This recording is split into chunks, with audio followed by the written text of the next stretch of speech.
Can you share? Yes. Yes. Okay. 뭘 넣었어요? 그럼 글씨. Looks good. 음.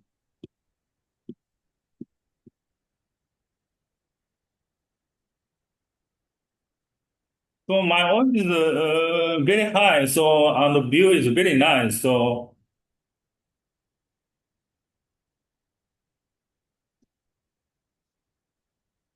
there are some outside this one. Oh. And this side is Hong Kong. Hong Kong is countryside. Okay. This area is intermediate boundary area between Hong Kong and Shenzhen. And Shenzhen area, so many buildings, so quite high, but in Hong Kong side, quite countryside, so still so many fields. So Yes.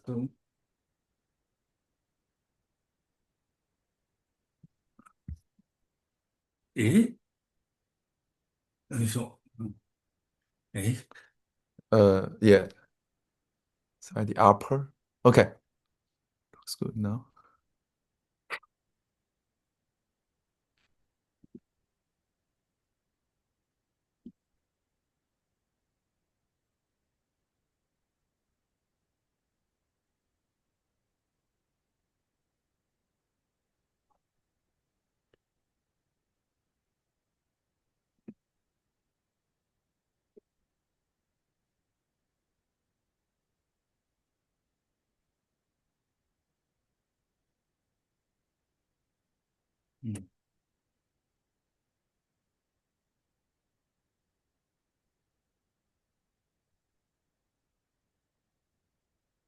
そうか、閉めとこう。そうかな。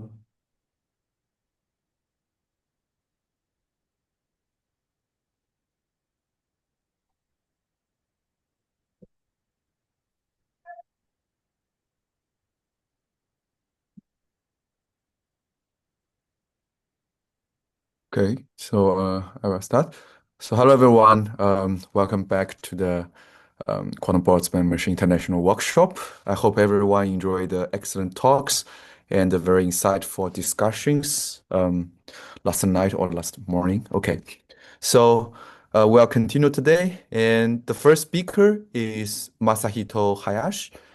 He is a presidential chair professor of the Chinese University of Hong Kong, Shenzhen, and also full professor at the Nagayo University. Masahito is very famous in quantum information theory. He has done foundational works in this quantum information theory field, and recently he resolved the generalized quantum states lemma and has the Nature Physics paper. And also, Masahito has done lots of nice works in many areas, and he also have nice works in quantum Boltzmann machine. Okay, so today we very glad to have him to give the talk on quantum learning for Boltzmann machines. So I'll hand it over to you, Masahito. You can start. Thank you for inviting. Very nice talk. So today I want to talk about our recent result about the structured quantum learning via EM algorithms for Boltzmann machine. This is joint work with Takeshi Kimura and Kotaro Kato. They are from Nagoya University. So this is the content. So firstly, we discuss the problems in the current machine learning current quantum machine learning. So still we have several problems in the quantum machine learning, not only the device side. We only discuss the theoretical side.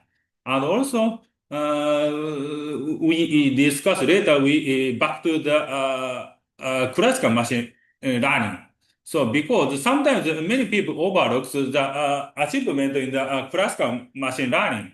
So we need to respect that traditional result. So, and later, based on that, traditional result, we propose our idea. And later, we discussed our result about the semi-quantum Boltzmann machine and quantum EM algorithm. So, problem in the current quantum machine learning. So this is the problem. So to find the good, usually in machine learning, we need to find some good parameter to characterize the model. So usually we often use the gradient descent method. But as you know, if we employ the gradient descent, barren plateau problem exists. So gradient often vanishes before achieving the good solution. So this is quite a serious problem. So sometimes we cannot get a good solution. And there are some good results about the fully visible quantum machine. So in that case, this machine doesn't have barren plateau problem. But this model is too simple. So this one is quite far from the usual Boltzmann machine. So there are two problems. So one is barren plateau problem in the Boltzmann machine, and also second one is some model doesn't have that model, but that model is too simple. So now we back to the classical machine learning. So to get the good performance, we need to handle the quite complicated information. So in that case, it is necessary to use a model with a hidden layer. Indeed, classical many paper point out that the model without hidden layer lack expressive power. So this is quite a serious problem. So we need to use a model with a hidden layer. But the previous result, this one has no hidden system. So this one has some serious problem. So now we back to the Boltzmann machine. So there are several good results in the classical case. So this one is some system. So we have a hidden system, hidden structure. So this one is observed one, and there is a hidden system. So sometimes we have some direct correlation between the observed system. But if the system has a higher order correlation, so usually we consider this Boltzmann machine only consider correlation between the two sides. So, but theoretically there exists much higher correlation. But it is quite difficult to handle the correlation between the more than three spins or sides. So in that case, this is quite difficult. To handle that case, we need to employ the hidden system. So introducing the hidden system, we can express the higher order correlation. So this is the advantage. So due to that reason, many classical paper employ the system with a hidden system. So sometimes we use this one, or sometimes we consider restricted Boltzmann machine. Restricted case has no direct correlation between same layer. And this is only the two layer, but sometimes we employ much higher order, higher layer system. So this one is a deep Boltzmann machine. So usually we employ this one. So, but in such a system, such model with a hidden system, vanishing gradient problem occurs. So this one preventing the accurate parameter determination. So sometimes gradient vanishes. So to solve this problem, so the current practice is to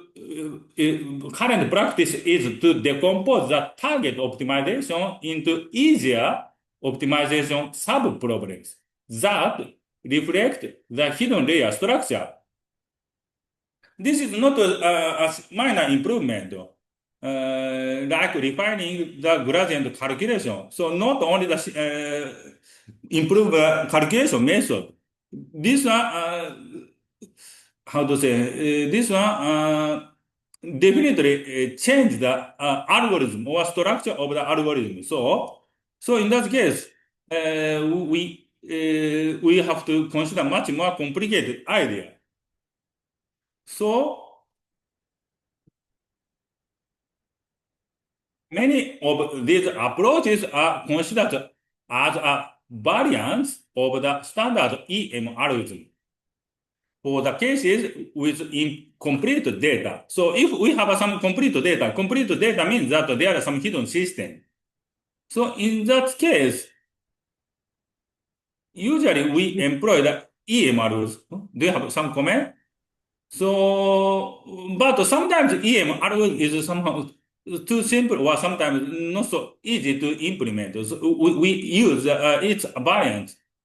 So although the EM algorithm and its variants can effectively avoid the balancing gradient problem, and they easily escape certain point, but still the risk of the convergence to the local minimum exists in the classical case. But these algorithms still work well empirically. So theoretically, it is quite difficult to prove the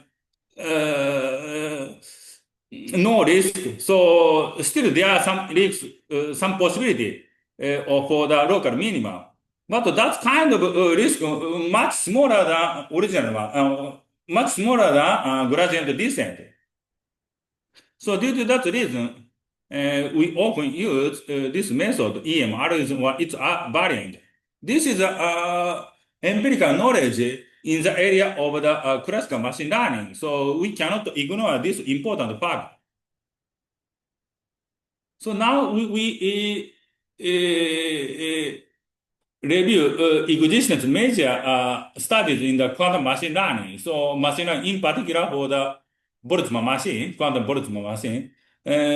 So this paper discuss Koopmans and Benedetti paper. They discuss the fully visible Boltzmann machine. So this one has no hidden system.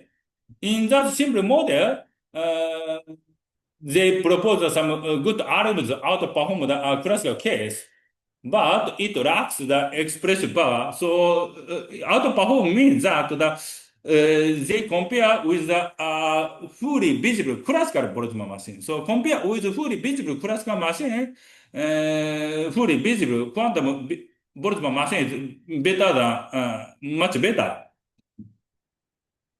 But still, this one does not have the hidden system, so this is a serious problem. And also, this one doesn't have the barren plateau problem. So because the system is quite simple. And the second recent good one is this paper. This paper proposed a semi-quantum static Boltzmann machine. It employs a gradient descent so that it cannot resolve the barren plateau problem. So at least this kind of model, how to say, generalize classical Boltzmann machine, so with hidden system. And in that case, in the classical case, gradient descent has some plateau problem. So then if we extend this to the quantum case and still we employ the gradient descent, so then still we have a plateau problem. So this is quite a simple reason. So in order to avoid the plateau problem, we need to avoid to use the gradient descent under the model with hidden system. So this is quite important. This is fundamental knowledge for the classical case. So, but there are, of course, this is somehow problem. So, because in the next speaker of my talk is considering the different way. That's I briefly read the abstract of the next talk.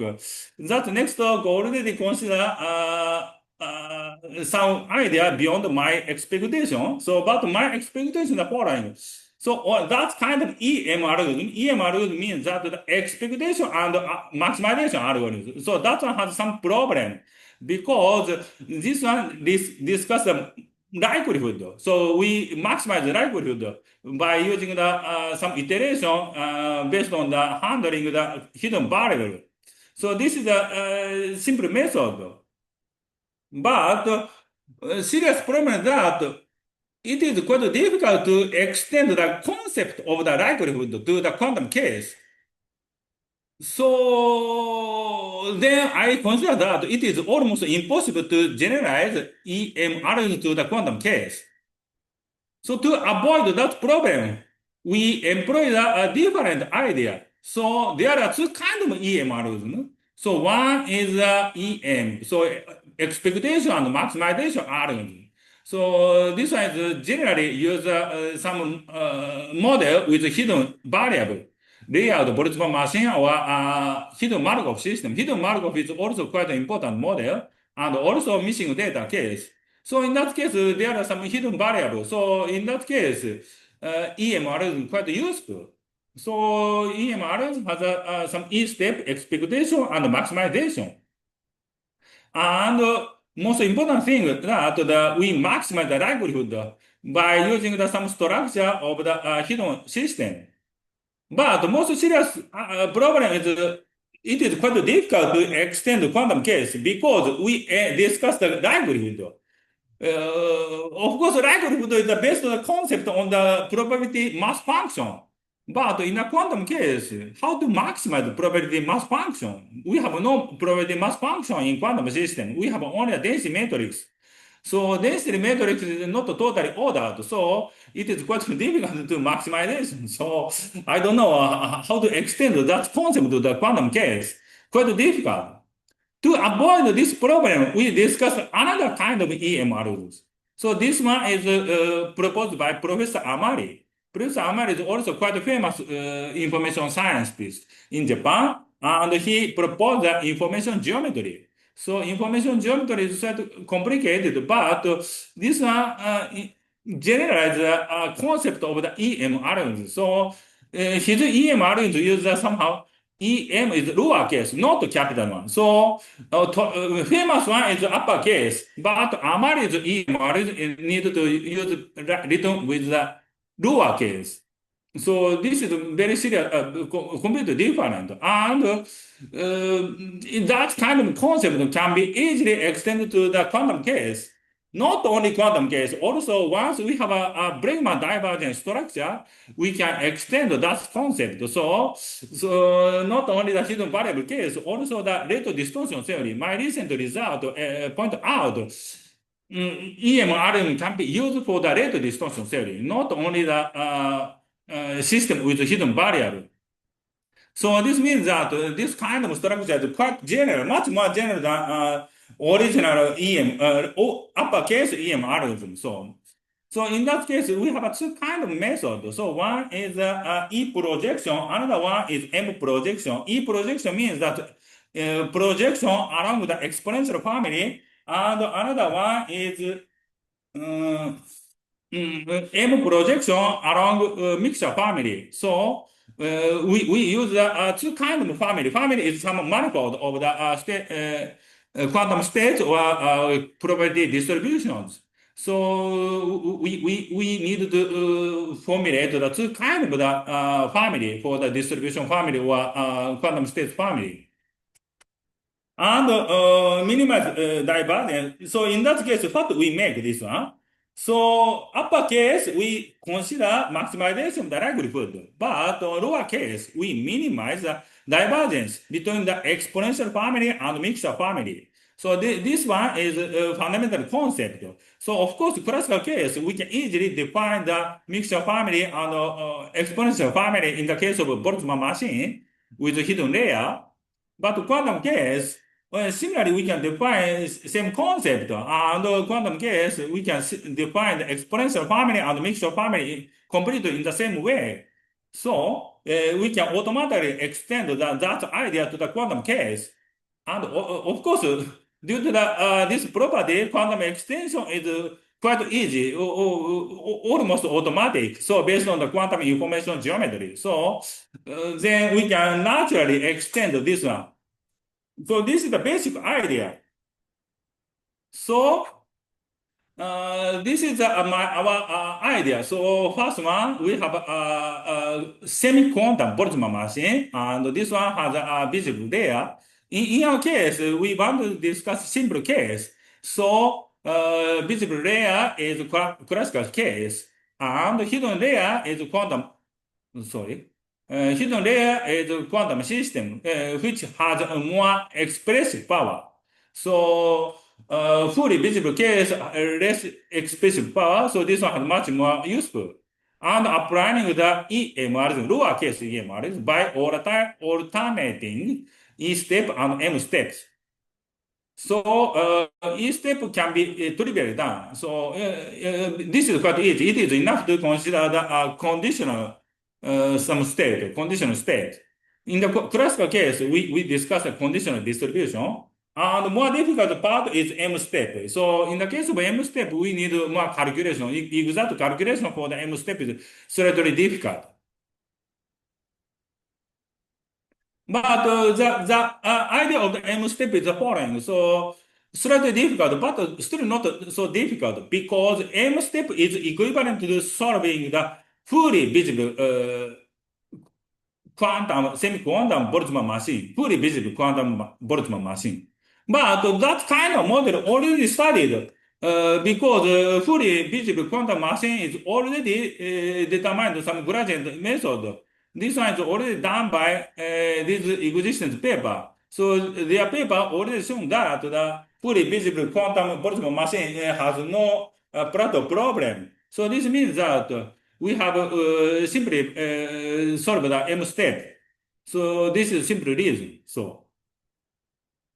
So now I want to explain the Boltzmann machine. For example, classical case, Boltzmann machine is written as in this way. So there is some random variable x and y. X is a variable on the visible case, and y is a variable in the hidden system. So in that case, we define the potential function in this way, and this is normalization, and the distribution written as in this way. So then we need to find the good parameter to explain this visible phenomenon. So this is quite similar, quite a common idea in the classical case. So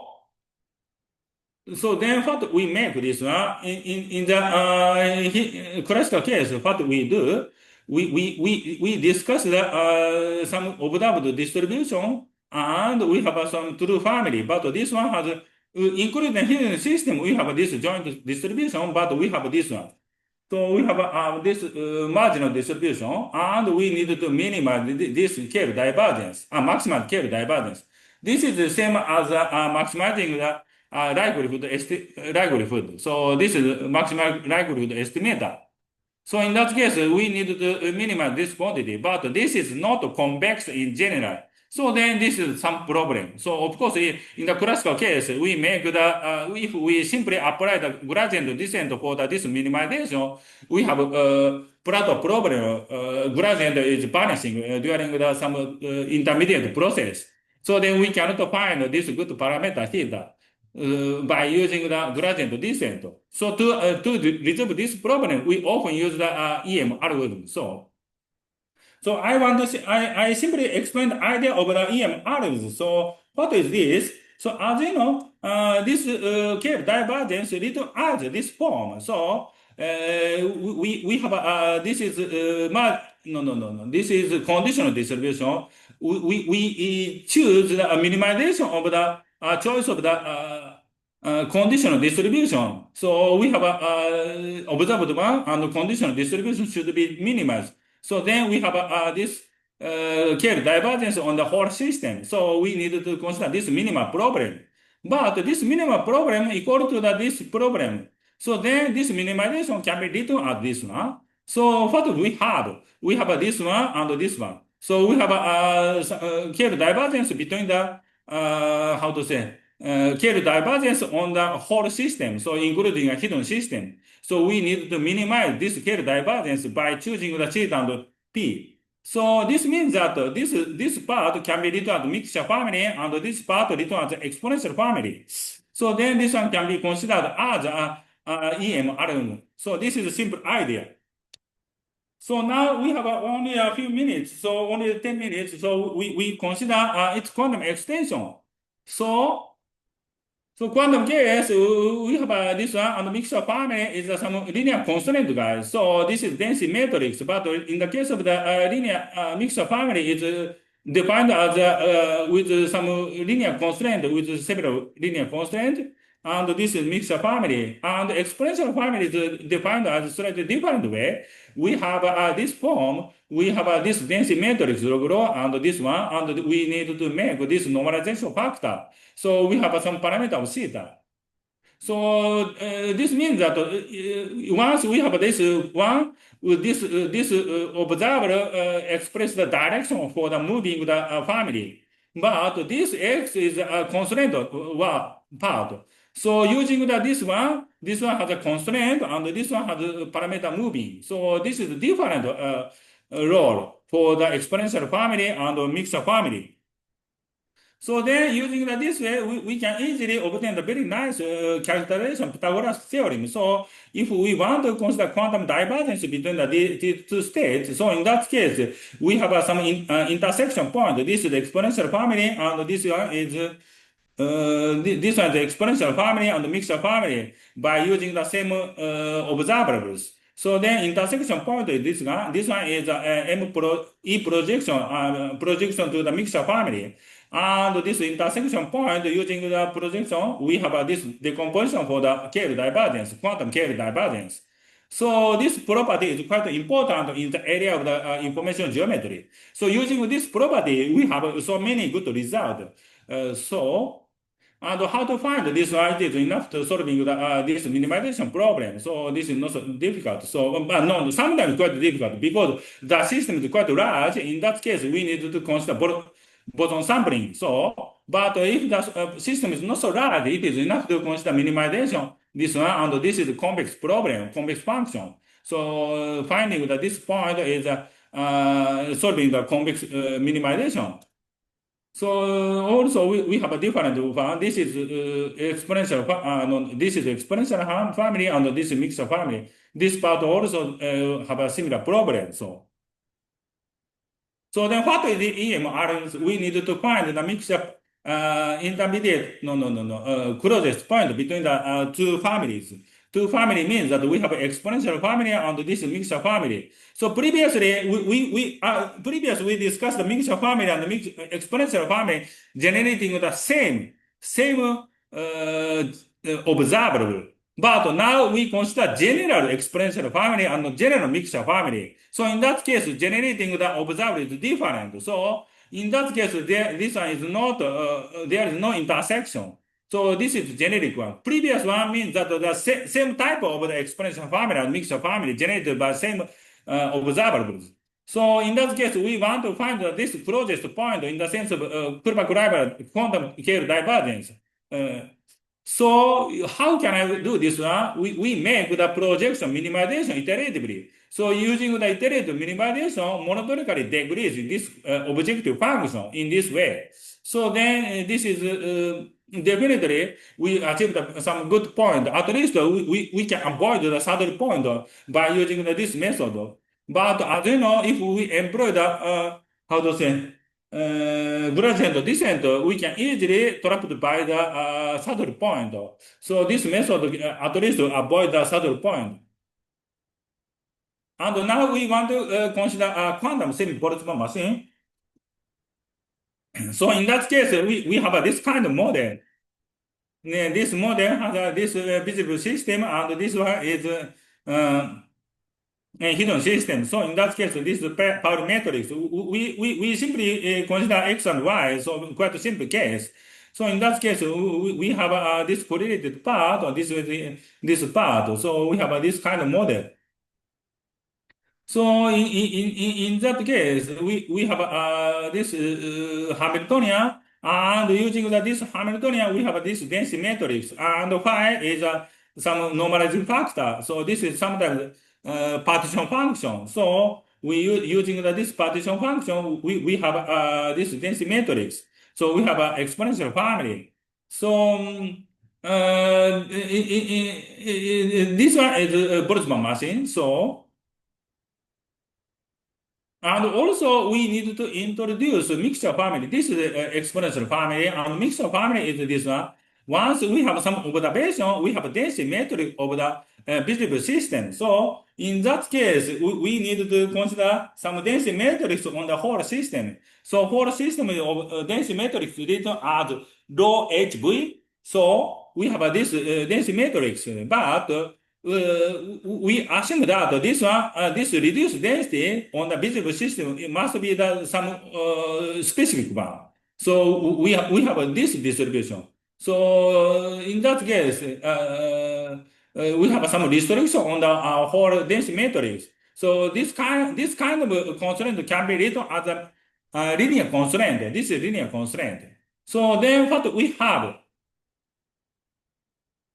we need to minimize this scale divergence in the same way. So this one is the same as a kind of the maximum likelihood estimator, a kind of maximum likelihood estimator in the quantum case. So we want to minimize this one. So, but this kind of scale divergence little as this one. We have some freedom. So if we extend the whole system, so we have this scale divergence on the whole system. So this means that this minimization can be written as this one. But this part is mixture family and this part is exponential family. So then the problem can be reduced to the EM algorithm in the lower case. So the problem of the Boltzmann machine is simplified to this EM algorithm problem. So we need to find this minimization problem.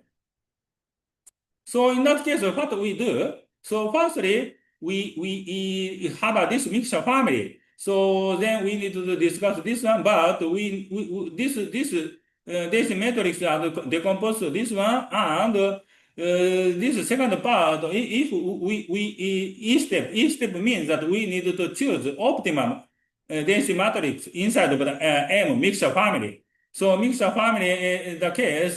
This is fixed. So this is the observed system. We have only this freedom. So this means that if this second term equal to 0, this one becomes the minimum in the sense of the E step. E step means that choosing the state inside of the mixture family. So optimum mixture family 1 is given as this one equal to 0. So this conditional density matrix equal to this guy. This choice is mixed E step. So then E step is already solved. So, but the M step is quite difficult because we need to solve the more complicated problem. So, if the system size is not so big, difficult, large, we can analytically solve by solving with some convex minimization. So, we want to explain how to do this. So, the M step, we need to choose this minimizing the parameter theta. This is already given. This one given from the previous optimization. So this minimization is simplified to this one. So it is enough to solve this one. So rho VH is given as this one. No, we are already given this one. So, and rho theta X is already given this one. So then this one is given as the previous parameter. So here, this one is theta T. We need to choose this one is theta T. This is previous parameter. And this one is previous parameter. So this is characterized by previous parameter. So now we move the current parameter theta and theta. This theta. This one is previous parameter. So we minimize this one. But this is linear term and this is convex term. So then you can solve by using the gradient descent if the system size is not so large. So then we solve this one. But if the system is quite large, we need to employ some fully visible quantum Boltzmann machine. So in that case, we can use the result by this paper. So this paper discusses the fully visible machine. So then we have this one. So in the classical case, classical system require a certain structure like bipartite structure, but this method does not require this one. So maybe we don't need to consider a restricted case. So maybe we can consider more general case. So then this is the numerical calculation. Numerical calculation means that we compare our method and method by PRX paper, PRX of Amin's paper. So our method is much better because their method essentially use the gradient descent. So we compare method with our EM algorithm and simple application of the application of gradient descent. So gradient descent and EM algorithm. So our method is much better. So EM is blue one and gradient descent is red one. So always blue one is much slightly better than red one. So this is the conclusion. So we make application of the lower case of EM adding to the quantum case. And generally, the objective function is non-convex. To resolve this problem, we divide the problem into the E step and M step. E step is quite easy, and M step can be done by using the convex minimization. So also M step is the same as the fully visible quantum Boltzmann machine, and fully visible quantum Boltzmann machine has been already solved by existence result by using the stochastic gradient descent and quantum give sampling, I think. So then we can handle the quantum Boltzmann machine in this way. So thank you very much. Very nice talk. Any questions for Masahito? I have a question. This is Mark Wilde, Masahito. Thanks for your talk. Thanks. Can you describe more what are the obstacles in generalizing this to the fully quantum case? Fully quantum case is fully quantum case may be extended. So because fully quantum case, what we make, so our Hamiltonian also, this one is quantum term, or even with the visible case, and this one is not classical one, this is a quantum case. So then we can define the mixture family in the same way, so fully quantum case. So then we make in this way, so. But there are some problem because the calculation of the each step is quite difficult. We cannot make in this decomposition. We need to simply write down the minimization of this problem. So we need to make this minimization problem. But so we need to consider this minimization problem. So, but this one is cannot be decomposed in this way. So in that case, we need to consider E-projection because we need to find that because we have some E-step means that we need to find some good state inside of the mixture family. Mixture family means that we have a restriction for the marginal state. So marginal state is restricted, and we have a freedom for the whole system. So in that case, we have a mixture family. So in that case, we need to find this projection. So, but this one is not so difficult because it is enough to solving this convex minimization. But of course, the system is quite large. Maybe it's not so easy, I think. And also, this kind of problem is slightly difficult because this is not a simple Boltzmann machine, I think. So then the system is quite large. The calculation of this one is, I don't know how to make this one. So, but the system size is not so large. This one can be written as a minimization of some convex problem. So, Thank you. at least we cannot write down the conditional state in the fully quantum case. Okay. Okay. Yeah, as we're a bit late, we will have more time to discuss during the final discuss session. Okay. So thank you, Masahito Hayashi, for the nice talk. We'll discuss more later. Okay. Good. So we'll move on. 누구야, 그래? We'll move on to the next speaker. Okay, so Next speaker is Adit Vishnu. Adit, Are you there, Adit? are you there? Yes, I'm here. Am I audible? Yeah, we can hear you. Can Yeah, you share your I'm audible. screen? Okay, let me share my screen. I think this should be good. Can you see my screen? Yes. Okay, good. So Okay. I'm going to introduce you. So Yeah, Adit Vishnu, I hope I pronounced right. So it's okay. Adit is a graduate student in the machine learning lab at the India Institute of Science, and his research focuses on developing algorithms and models for quantum unsupervised learning. In particular, his work is today is very closely to related to what Masahito's talk. Okay, so Adit will talk about density operator expectation maximization. Okay, I'll hand it over to you. Adi, you can start. Yeah. So, hi, thank you. Thanks for the invite as well, and it's great to see people working in the same area. So, I will try to talk about density operator expectation maximization for about 25 minutes. The idea today would be that I'll talk about probabilistic latent variable models for about 10 minutes, density operator latent variable models for about another 10 minutes, and then generating images with QPMs for about 5 minutes. Let's see. The catch or the let's say my highlight would be that I'll try to answer Mark's question about the general quantum case as well. It comes up somewhere in the middle of the talk. So let's roll. I think, okay, it's 7:09, so I think I have up to about 7:35, I guess. Okay, so first, probabilistic latent variable models. So Boltzmann machines are essentially stochastic neural networks that define probability distributions over binary vectors. And they're based from statistical physics, based on the Isaac model. And if you go and read the citation for the Nobel in physics that Hinton got, you will see this paper cited. This is Ackley and Hinton et al.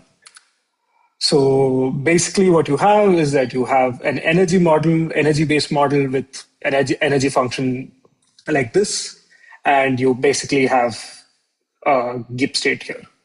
The problem, if you want to train a Boltzmann machine for large data sets, is that the term for the z of theta, this term makes it extremely difficult to compute the probability distribution in general for if the number of visible units, m here, is very large. And hence, Boltzmann machines were traditionally restricted to very small data sets. They were then restrained to a certain kind of model called the restricted Boltzmann machine, where the graph, instead of being the connection graph, instead of being a complete graph, is now a bipartite graph. So you can have the visible layer and the hidden layer, and you have an interaction matrix, which is m cross n now, and you have the biases as usual. RBMs could be trained on much larger data sets and were used for a variety of ML tasks prior to modern deep neural networks were happened when they exploded in 2013 because of AlexNet. RBMs can scale to image scale data such as MNIST or any other data sets. The catch here is that RBMs are still very hard to train exactly. So if you want to compute the gradient exactly, this is quite difficult. The solution here is something known as contrastive divergence, which happens because the RBM is a bipartite graph. Each layer or each layer of the RBM is conditionally independent if you fix the other values on the other layer. You can use this to have an iterative sampling algorithm where you approximate the averages on the visible and hidden layer that you find here by a sample at time k. And you use this to update, and it works quite well. It is still not an exact step, but since we have no other way to train RBMs, this works in a pinch. And RBMs were then further extended by Hinton and co. to deep Boltzmann machines. So you can think of this as somehow mimicking a deep neural network because now you have layers, and these hidden layers are supposed to now model richer patterns. The images that, if you were around for Nathan's talk yesterday, the sampled images that he showed was from the Salakodinov and Hinton 2009 paper. They were further extended to Gaussian Bernoulli RBMs, which now can actually train on continuous visible units as well. So you can now have continuous visible units and discrete hidden units. And what happens is that if you now model it with this energy function, your contrastive divergence step on the visible unit now becomes a sampling from a normal distribution, which is also quite easy to do. So here also the key idea is that because it has this restricted structure, conditional independence happens, and then you can do this. And this can obviously now attack much richer problems because now you can model continuous data. All Boltzmann machines are instances of something known as latent variable models. And latent variable models are the backbone of several models that you see today. Variational autoencoders, for example, is quite clearly a latent variable model. And even other modern deep generative models like the diffusion model, which can be looked at as a Markovian hierarchical VAE. So it is again LBM. Is given by some joint probability distribution where Z here is unobserved. And the probability for some visible random variable is actually obtained by marginalizing over Z. For a data set, you can actually compute the log likelihood as follows. But the problem here is that the gradients are usually hard to evaluate due to the marginalization. So this is a log of sums, and this is generally quite bad. You don't have closed form expressions. You can't work with it. So the key idea here is that each term here, Li of theta, can be lower bounded by this expression for any distribution over the latent variables Qi of Z. This is known as the evidence lower bound. And if you are familiar with VAEs, for example, this evidence lower bound is used in the maximization and training of VAEs as well. Now, if you exactly maximize this expression is saturated because of the KL divergence being type, KL divergence being 0, if Qi of Z is equal to P theta of Z given Xi. So using this fact that this inequality is saturated for a certain Qi of Z, you come up with the EM algorithm as a two-step iterative solution where you now compute these Li of thetas for each data point Xi. And then in the next step, you maximize in the E step here, when you compute Qis, you keep the model parameters fixed. And in the next step, in the M step, you update the model parameters while keeping the Qi fixed. This incidentally turns out, this Qi function turns out to be a minorant of the likelihood. And after each step of the EM algorithm, the beauty is that even though you're not directly maximizing the log likelihood never decreases. A few more comments, which will be useful later. The elbow that I showed here can be seen as a consequence of Shannon's data processing inequality. You just have to use the channel at that point is going to be marginalization. And as Hayashi already talked about, the EM algorithm has a very nice information geometric interpretation by Amari. So I think that, so my three takeaways is from the probabilistic latent variable model section is that variants of Boltzmann machines are often more useful in practice because Boltzmann machines, just like you can see the parallels already here, right?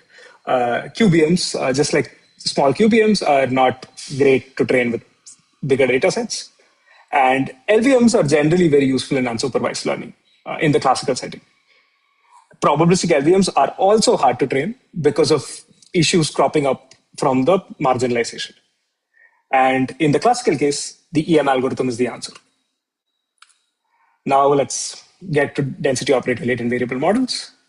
So for me, I'm sure that different QBM papers will have different definitions of what a QBM is. I've seen at least 3 or 4 of them. So I will go by Amin's definition that if you have a Hamiltonian, you have a Gibbs state, you have the partial trace, which I'm not going to define. And you can think of partial trace as marginalization, essentially, but over density operators. Then a QBM, Hamiltonian, is based on the transverse field Ising model. and is given by the following expression. The important thing here to note is that the only terms that contribute to the off-diagonal entries in h of theta here is gamma I, because sigma ix matrices come from the sigma x Pauli operator, while all the other terms come from the sigma z Pauli operator, and these are all diagonal. So if you set gamma I to be 0 here, you will get a complete Boltzmann machine, a completely classical Boltzmann machine with no off-diagonal elements, but your diagonal is going to be the energy function of a classical Boltzmann machine. So you're doing something right? Every time you set something to 0, you recover the classical case. There are at least two likelihoods that I've seen in literature to train quantum Boltzmann machines. One basically uses some kind of projective measurements. So this was what was used in the original paper by Amin. And then several papers have also followed up on this. The problem here, which has been very well documented in talks here and already in existing literature, is that because you have lambda of V of I, which are projection operators, you can't really use the cyclicity of the trace to actually compute gradients for a Iw-Qbm with hidden units. The other likelihood, which Nathan introduced yesterday, was that comes from 1/2 of the relative entropy between density operators. So if you have a data operator eta V, you want to maximize this. And if you maximize this, you are also in turn minimizing the relative entropy between eta V and rho V. As Nathan already discussed yesterday, the gradients can get gnarly, and it's not easy because of the partial trace. And here I'd like to point out that if log of rho V or rho V was diagonal and eta V was diagonal, this would just be the same issue in the probabilistic case with a log of a sum, right? Now, most people end up training fully visible quantum Boltzmann machines. So a bunch of papers that have come out recently stick to only fully visible quantum Boltzmann machines because it's very hard, according to them, to train the gradient here. Now, I'd like to mimic the progress that was made in the probabilistic latent variable case. So let's discuss the density operator latent variable models for a little bit. So I'm assuming that everyone here knows what a density operator is, but it's a Hermitian PSD operator with unit trace on a Hilbert space. And the KL divergence can be extended to the omega k relative entropy, which is given by this. An important result, which we want to call, which is essentially the data processing inequality for density operators, is by Lindblad, which says that if you have two density operators, omega and rho, the relative entropy between omega and rho will not increase under the action of a CPTP map. Petz in the 1990s, 80s proved that the monotonicity of relative entropy is saturated if and only if there's a recovery channel known as the Petz recovery map now. And this basically gives you the condition for when this is saturated. You can think of the Petz recovery map as some analog of the quantum base rule in the sense that in the classical data processing inequality, the recovery channel would have been base theorem. And in this setup, the recovery channel is the Petz recovery map. Everyone here knows projective measurements, but what I want to talk about specifically is that if you're giving me data points, just like in classical ML, I am pretending that all the data points that I've been given are projective measurements from some ground truth density operator. Not necessarily the same projective measurement multiple times, but like you could have different projective measurements. But let's say that you give me which lambda of Vi or which projection operator was returned back when you do a projective measurement, right? And then I can squint a little bit and define an empirical target operator as follows. This is very similar to how we would define an empirical data distribution in the classical sense. You could also just say that eta V is a quantum state that was given to me. That is also acceptable. But if you want to see a data-driven process, this is one way to set it up. Then, if you want to do this, I will just define a density operator latent variable model for clarity. It is just a joint density operator over a joint Hilbert space, and you will partial trace it to the visible space alone. Now, a lemma we have is that if you have data out of these projective measurements, and if you basically get a data density operator eta v, then the quantum likelihood always lower bounds the projective likelihood. The result here comes from a trace inequality due to Dragomir, and you can think of it as a Jensen analog, essentially. So if you train the quantum likelihood, you are also in some way training the projective likelihood. So I will focus on the quantum likelihood for the rest of the talk. So the first thing you need to derive an EM algorithm is an evidence lower bound. And as I said, you can now usually derive the evidence lower bound from the data processing inequality as well. And this is what we do. So the first thing we do is that you have the monotonicity of relative entropy from Lindblad, and then you can move things around to basically say that the likelihood is always lower bounded by this term, which we call the quantum elbow. So if someone would want to extend deep neural network type models like VAs into the density operator setting, this is the inequality that you would want to work with. Right? It's a pretty easy proof, but the idea here is that in the EM algorithm, you would like to maximize this, saturate this inequality, and then keep going, and then do a two-step process, right? The classical EM algorithm is the consequence of the evidence lower bound being a minor end of the log likelihood. But however, unfortunately, it is very well known that the monotonicity of relative entropy is often not saturated for the partial trace operation. This is not true in the classical case. For marginalization, you can always find a way to find eta such that, so in this setup, let's be clear what is fixed, right? Theta is fixed, eta v is fixed. Then you would want to just find eta so that this inequality is now saturated. So rho theta, eta v, and rho v of theta is fixed, and you want to just find eta so that this inequality is saturated. This is generally not possible in the quantum case. There's a whole lot of results, and you will see some familiar names here. So the idea for us is to appeal to the information geometric interpretation of EM from Amari. So we now study a quantum information projection problem. So suppose you have a density operator rho. The information projection of rho onto a density operator omega with respect to the partial trace is a density operator that partial traces to omega, which minimizes the relative entropy between this density operator and rho. This is, again, if you solve this, you can solve this problem as well, right? You can saturate the monotonicity of relative entropy. Or you hope to saturate the monotonicity of relative entropy. We don't solve this problem in general. We solve this problem under certain sufficient conditions. And this is, a few of these conditions are just to ensure that a few commutative relations that you need when you're playing around with these recovery maps work out. Then you have a theorem that if these sufficient conditions are satisfied, the quantum information projection problem is exactly the Petz recovery map. The solution to the quantum information projection problem is the Petz recovery map.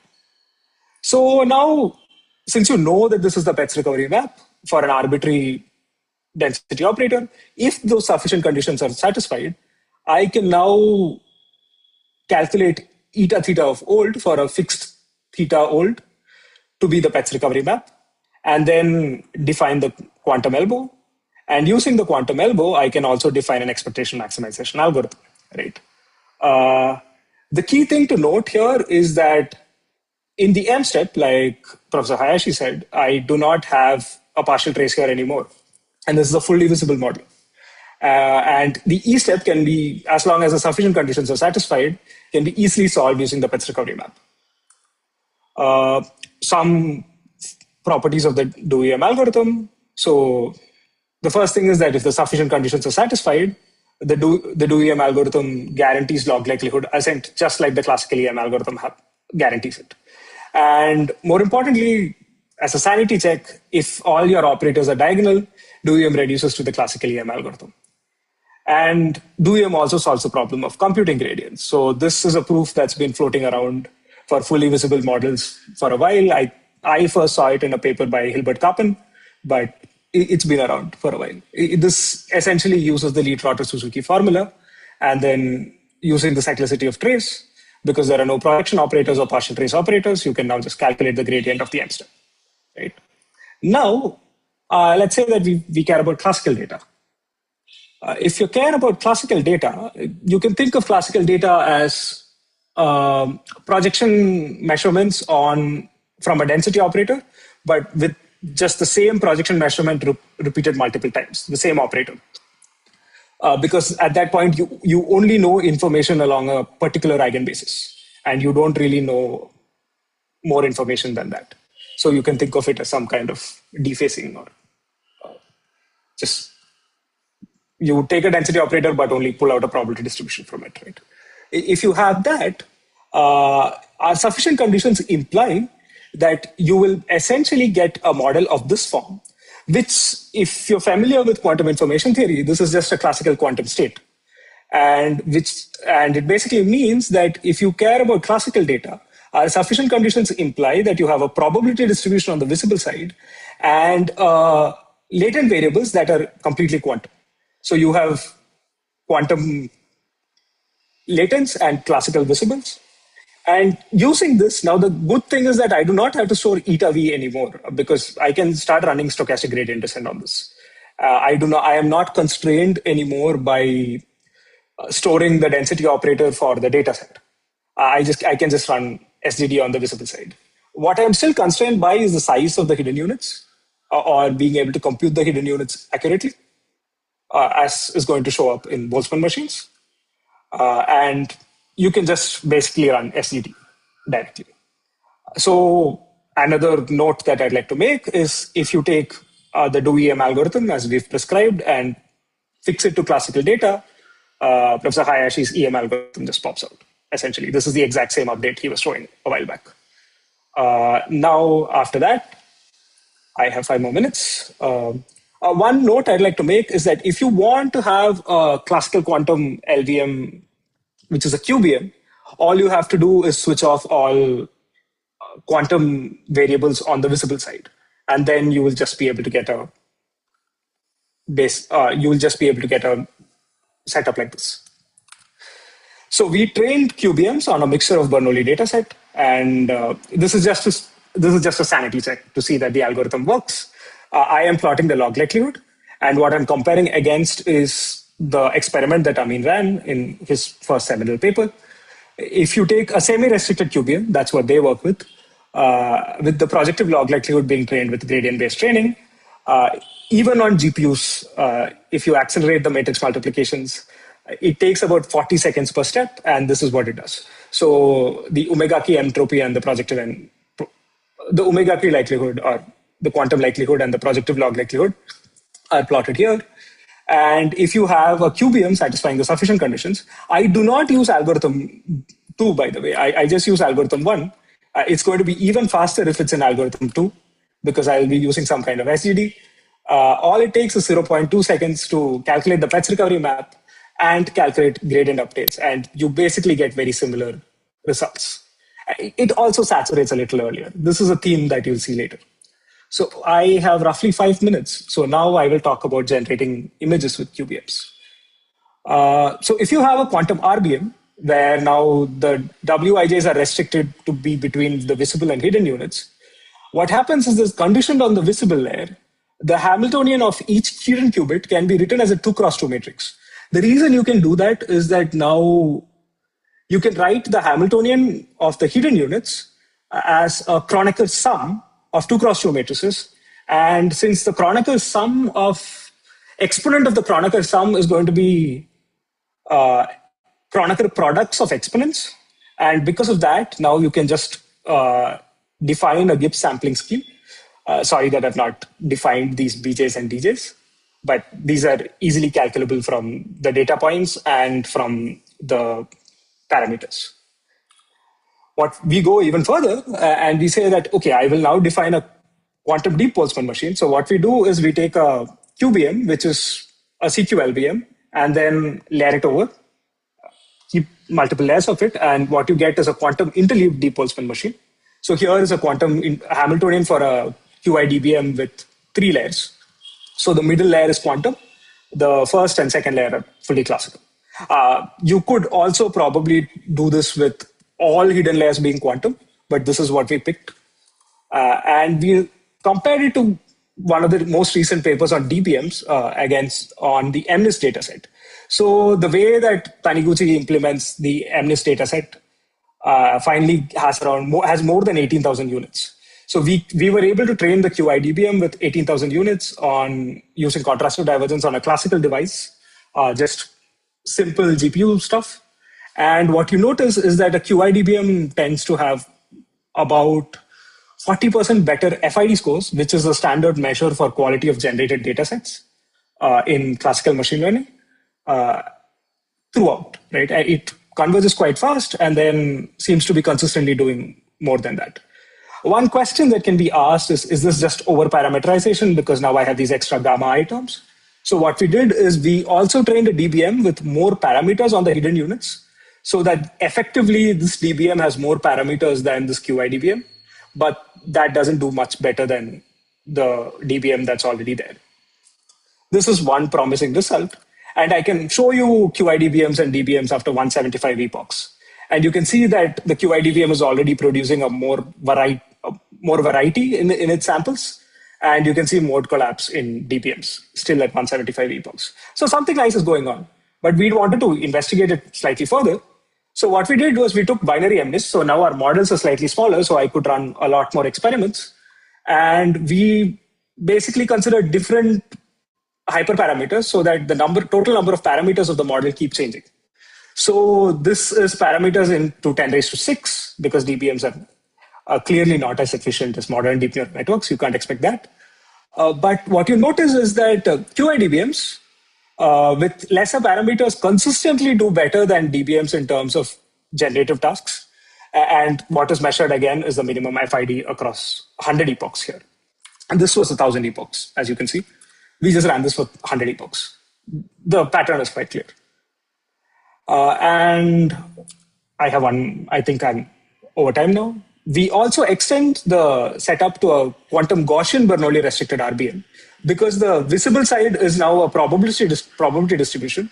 I can have a conditional Hamiltonian, which I can now define to be an infinite dimensional density operator, which thanks to the contrastive divergence conditional independence, I can still use to sample and train on a classical device with no overhead. And we train, the title should be different. It's basically a QGRBM on Celebi 32. I train a QGRBM with 11,000 units compared to a GRBM. This is a Hinton paper. This is from the Hinton group.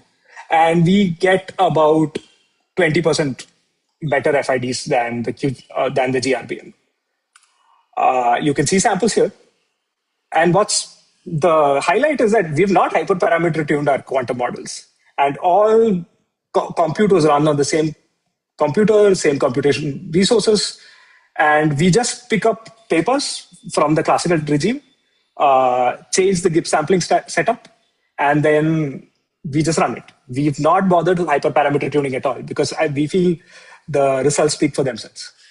And the highlight here is that CQ-LVMs may be useful for classical data too. And I've just shown one set of CQ-LVMs. For example, the semi-quantum RBMs that are studied by Maria's papers are also CQ-LVMs. And more importantly, if you have a completely quantum model, DoEM is ready to do any DoLVM. All you need is the PETS recovery map. And it would be nice if you want theoretical guarantees if it satisfies some sufficiency conditions. And this is the archive draft. This paper has been around for a while. We first submitted to Uncertainty in Artificial Intelligence last January. And then it got submitted to NeurIPS in May. It got submitted to NeurIPS. Yeah, it got submitted in May. And then this is now in submission in a journal now. The long version of this paper with significantly more explanations should be out today. It's already being submitted. So maybe in half an hour or so. And all code will be documented and released with seeds on January 1st, 2026, by January 1st, 2026. The link for the code is going to be available in the archive draft, the new archive draft that will come today. That's all I have. Sorry, I don't know if I've ran over time. Thank you so much for listening. I will be around in the discussion session as well. Thank you. Okay, cool. So very nice talk. I think we just a very quick question. Anyone would like to have a quick question? Can I ask a question? Yeah, sure. So you said you trained your model with 18,000 variables when transfer fields were present. How did you do that? Yes. So we ran it using a contrastive divergence step. So we are not computing row explicitly. So we are basically just using a GIP sampling step here. So this is very similar to the idea in classical Boltzmann machines, where if you have a restricted model, you cannot compute P there accurately. But what you do is that you say, oh, I will now approximate the gradient by this GIP sampling scheme, do it enough times, and then approximate it. So no, I am not computing 2 raised to 18,000 times 2 raised to 18,000 matrix. That's impossible, clearly. But yeah, if there are models where you can compute this easily, there are other latent variable models in classical machine learning where the probability distribution can be computed for even higher dimensional data. So in this setup, Iw-Qbm can be run immediately. But because it's a QBM and you're kind of skilled by log Z, you have to do something like this. Yeah. Thank you. Thank you. Okay. And thank you so much for the first paper. Okay. None of this would have been possible. Yeah, we will leave the discussion during the discussion session. Okay. Thank you again for a nice talk, Adit. Thank you. Let me stop screen sharing. Okay. And we'll go to the next speaker. Okay. So next speaker is Mohammad Amin. He is the chief scientist at D-Wave and also a young professor at Siemens Fraser University. He has done very celebrated work on quantum annealing with manufactured spins. And also, I think he is one of the founders of the, quantum Boltzmann machine concept. And it's really our great pleasure and honor to have Mohammad Amin to speak here. And yeah, let me hand over to him. Okay.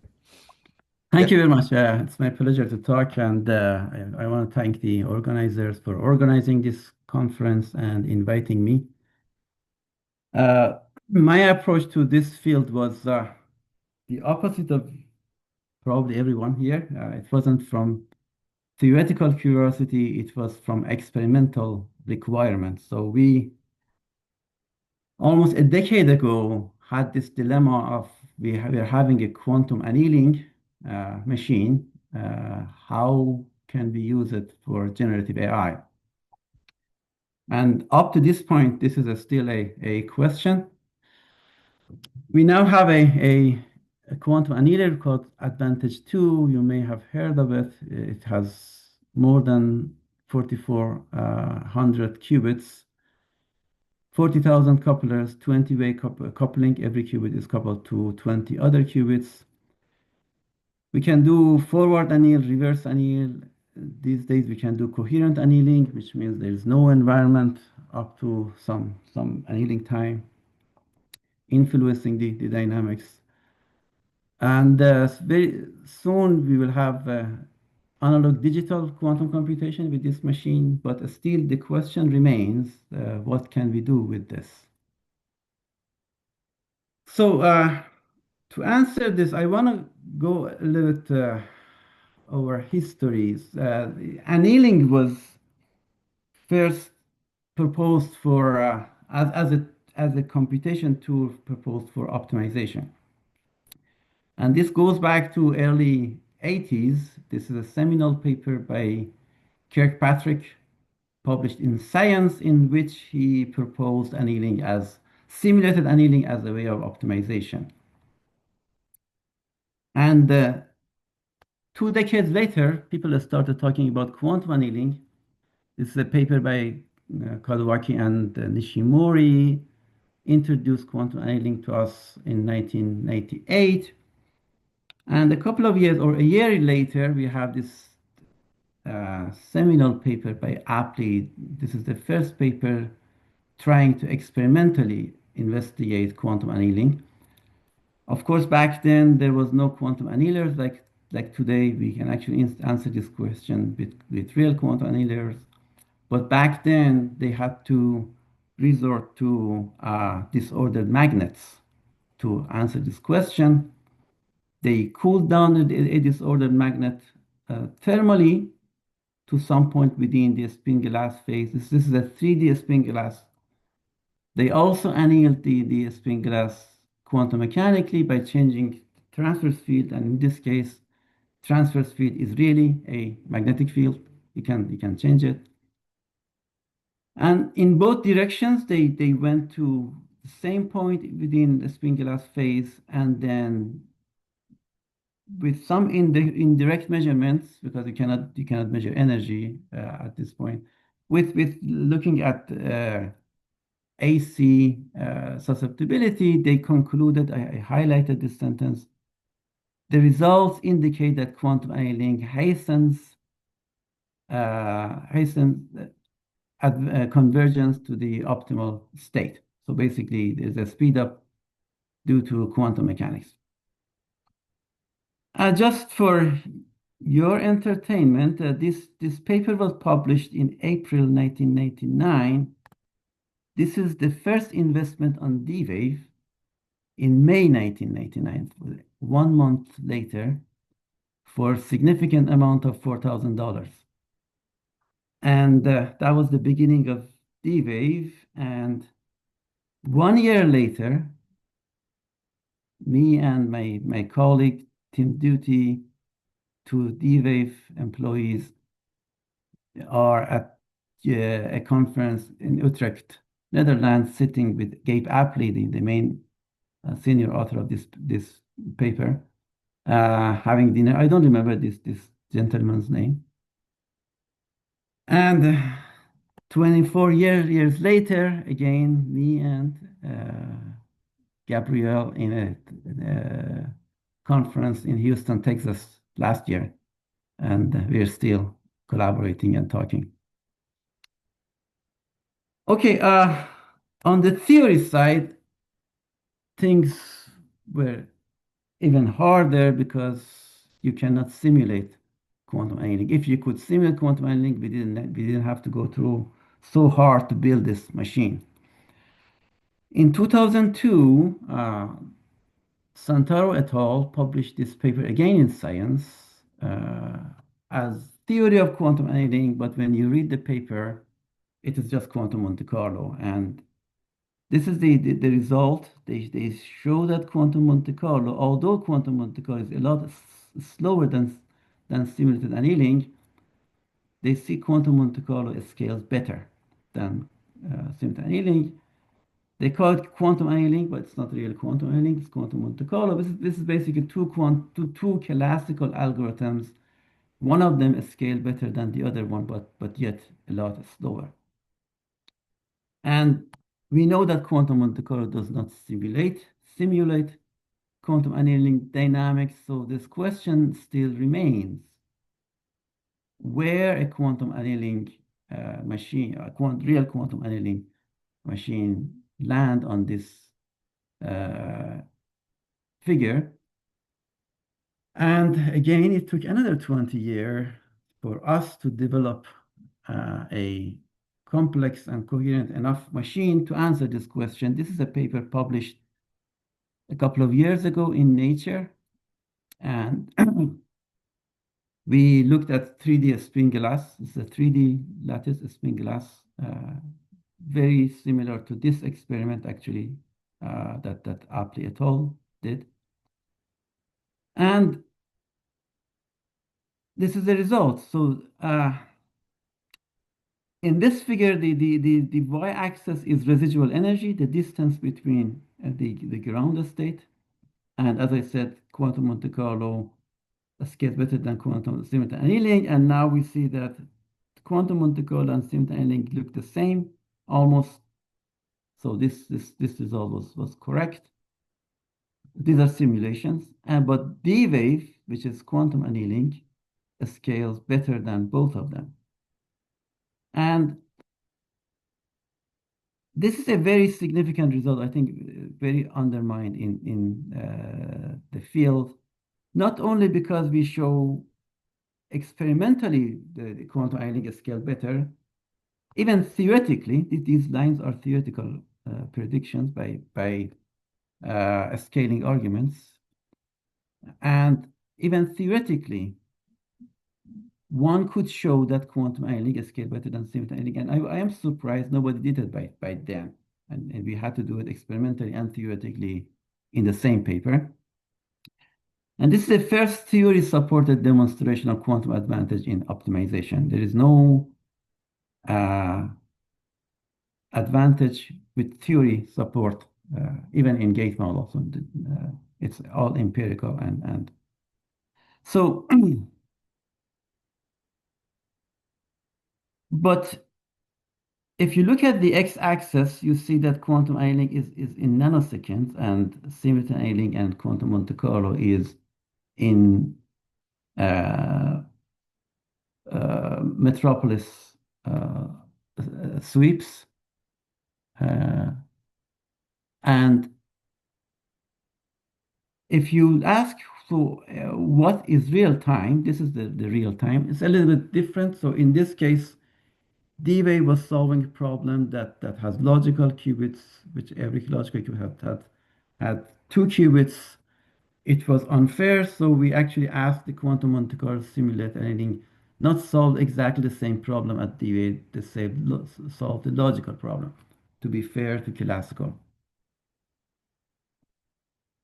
And nevertheless, we see that there's a factor of 1,000 speed up compared to simultaneous annealing, single CPU time, and a factor of 10 to the 8 speed up compared to quantum Monte Carlo. You see D-wave is almost a straight line, and it deviates from a straight line. This is because of environment. So as we need a slower environment, it starts to excite the system, and system becomes more and more thermal. If we can extend the coherence up to 1 microsecond, which is feasible in principle, the speed up will be 100,000 and 1 billion compared to quantum Monte Carlo, 100,000 compared to simultaneous. So there's a significant speed up, and this is how fast the machine itself solves the problem. But the issue is we have to read out and program. So the bottleneck is not how fast does the machine solves. The bottleneck now is how fast we can read it out and how fast we can program it. Nevertheless, it's still faster than simultaneous annealing, considering all of the bottlenecks. So, but more interestingly, is that the distribution generated by QPU at this point, before thermal environment affect the distribution, is very different from classical. And reproducing the distribution, so forget about the energy, reproducing the distribution itself, all characteristics of the distribution or the correlations generated by distribution is computationally impossible, inefficient. And this is what we call quantum supremacy, which means that no classical computer can reproduce distribution. This is the subject of another paper we published this year, Science 2025, showing that the correlations generated by our machine cannot be reproduced classically. The main result was in this last figure of the paper. We looked at 3 lattices: cubic lattice, diamond lattice, and biclick problems. Biclick problems are basically the RBMs that we discussed today. And the plot here is how much a classical GPU takes, how much time it takes to reproduce results to the same accuracy. We don't expect the classical computer to solve exact problem, just the same accuracy with the same level of error that the QPU has. The dashed line here is as much as we could solve it classically, and these points are when we see the quantum and classical agree with each other, because we can solve problem classically up to this size. The x-axis is the size, and beyond this we could not solve classically. We just extrapolated using entanglement, area law of entanglement. So we know how it should it should continue, and then we just use area law of entanglement, and then we extrapolate, and we see the time explodes very quickly. This, just to give you some markers, this blue line is 1 million years on frontier supercomputer, assuming perfect parallelization and ultimate unlimited memory, which is all impossible. And this is even if you could do that, this is you surpass the global annual electricity and energy consumption to do just these simulations. So all I'm saying is it is impossible to simulate the dynamics and get to the same distribution. That doesn't mean that distribution is useful for AI, but the question remains that we know that there's a significant sampling power here. How can we use it for AI? And this brings me to the main topic of this conference and this talk. We had this question a decade ago, and we had a team of machine learners telling me that oh, this machine is not Boltzmann machine, and because it's not Boltzmann machine, we don't know the distribution, we cannot train it, and it forced me to think about how to solve this problem, and that's how this paper was born. All of you know this paper and these results. I don't want to go to details. The idea is, if you look at the transverse field, I think Hamiltonian, which is what our quantum annealer can generate, you can divide it into a classical Boltzmann machine part and the quantum part, which is the transverse field part. And so the question was how to deal with this quantum part. And this is one of the answers we had. There were other answers by Nathan and others. So the answers we had, which was motivated by classical data, was that basically we use projection operators, which was discussed in the previous talk. And what we showed, bottom line, was basically the way you train classical Boltzmann machine. If you train quantum Boltzmann machine, you're basically optimizing a bound on log likelihood. You're not optimizing the actual log likelihood. And if this bound is tight, this is going to work. If it's not tight, it's not going to give you a very good result. But usually it is tight. So that was the idea.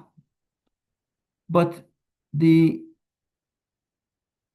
other problem was again discussed in previous presentations is we have a sparse connectivity, and if you use a fully visible machine, it's not very expressive. So how to deal with the sparse connectivity and not very, so although the distribution is complicated, it's hard to generate. It takes a longer time by contrastive divergence or classical method to generate, to reach the equilibrium. But nevertheless, sparse connectivity does not allow you to have full expressivity. The way we wanted to deal with it was by introducing some encoder-decoders in variational autoencoder framework. And the idea was the encoder allows basically the encoder can learn the connectivity, and it can reduce the problem a bit. So yeah, we had this paper, basically quantum variation autoencoder, and later we did it with experimentally with our QPU. And the idea is we have some training data, and we have an encoder which takes the data to a latent variable, and the latent variable space is of course binary because we want to train our QPU. And there is a prior here, and then your requirement is basically you reconstructed the same data with high quality. This is, by the way, it's the image of my dog Milo, and reconstruction looks like him. It's still Milo. But if you now remove the encoder and just use the decoder, you're hoping that you generate a dog that's different from Milo. That's the whole idea of a generative model, that you train enough and then you generate something new. And the difference between classical and quantum is you just want the prior to be a quantum Boltzmann machine. So this has been our central idea of how to use our quantum Boltzmann machine within the usable advanced machine learning. Of course, the field of machine learning has advanced significantly, so we had to adopt, and we did. So I'm going to mention a few applications after this, what we did in collaboration with other team. But before that, I have to mention one more thing. So in quantum Boltzmann machine, we're dealing with Boltzmann distribution, whether quantum Boltzmann distribution, which is the Boltzmann distribution of a transverse field Ising model, or classical Boltzmann distribution, which is Boltzmann distribution of the Ising model itself. But I mentioned coherent annealing and all these evidence of advantage, and supremacy. They were all coherent annealing. So when you're dealing with coherent annealing or any non-equilibrium dynamics, you don't have Boltzmann distribution. So how to deal with that? And that's a problem we're still working. We're working on it. And the way we deal with it is to use min-max discrepancy for training the QPU, the encoder, because that doesn't have any assumption of the distribution. This is a mixture of this with KL divergence is how we do it. So I don't want to give more details. There's a paper we are working on. It will appear on the archive probably next year, early next year. So I advertise that so you guys can see it in the future. But nevertheless, with all of this, so then what we want to use is we want to use the QPU generating quantum Boltzmann distribution as a quantum Boltzmann machine in an advanced algorithm. So the first application started long time ago in collaboration with Triumph, and then we stopped collaboration because of some we didn't have anybody at D-Wave to continue, but Triumph fortunately continued the collaboration and succeeded. So these are a couple of papers they published in which they use I think they use 2000 qubits or more as a prior for a machine learning algorithm that can generate the results of high energy physics accelerators. I refer these papers due to these papers to learn more details. We are still collaborating, but I was not involved very closely with this work. But the other works I have been involved. This is another application in drug discovery. So in this case, they use more advanced encoder decoders, transformer decoders, to generate like large language models, basically, to generate molecules, sequences for drug discovery. And this is a paper in Scientific Reports, which is this work is based on with some modifications, which again I want to advertise. It will be on the archive. We had some news press release on this work, but we are now writing a paper and it will be on the archive soon again, hopefully soon, hopefully early in the next year. And the third application, which is a little bit behind those two, is image generation. Again, what we want to do again, to pick the state-of-the-art models, which are nowadays is the fusion models for image generation, and think of how to put our QPU on that model to generate good images. These are two papers which introduce diffusion models with latent variables that can generate images. And so we combine these models with our QPU. Again, I would advertise the details in a paper which will be published. But nevertheless, this is the images we generated using 4096 qubit prior, sampled from QPU and going through a decoder and generating these images. So my message to you is there is a machine that has shown it has sampling power that is demonstrated in Nature and Science papers. And QBM is a path, gives you a path to use it in generative AI, but I don't think just training on QBM would get us anywhere. We have to think about to use a state-of-the-art advanced generative AIs and then think of how to put our model to generate high quality results. And with that, I thank you for your attention and open for questions. Very nice talk. Let us have any questions for Mohammad.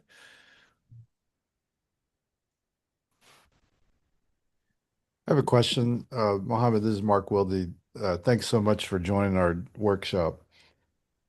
So for quantum Boltzmann machine, we've had some talks about preparing thermal states, and I think you talked about this a little bit in your talk. You were saying a coherent annealing distribution is neither classical nor quantum Boltzmann.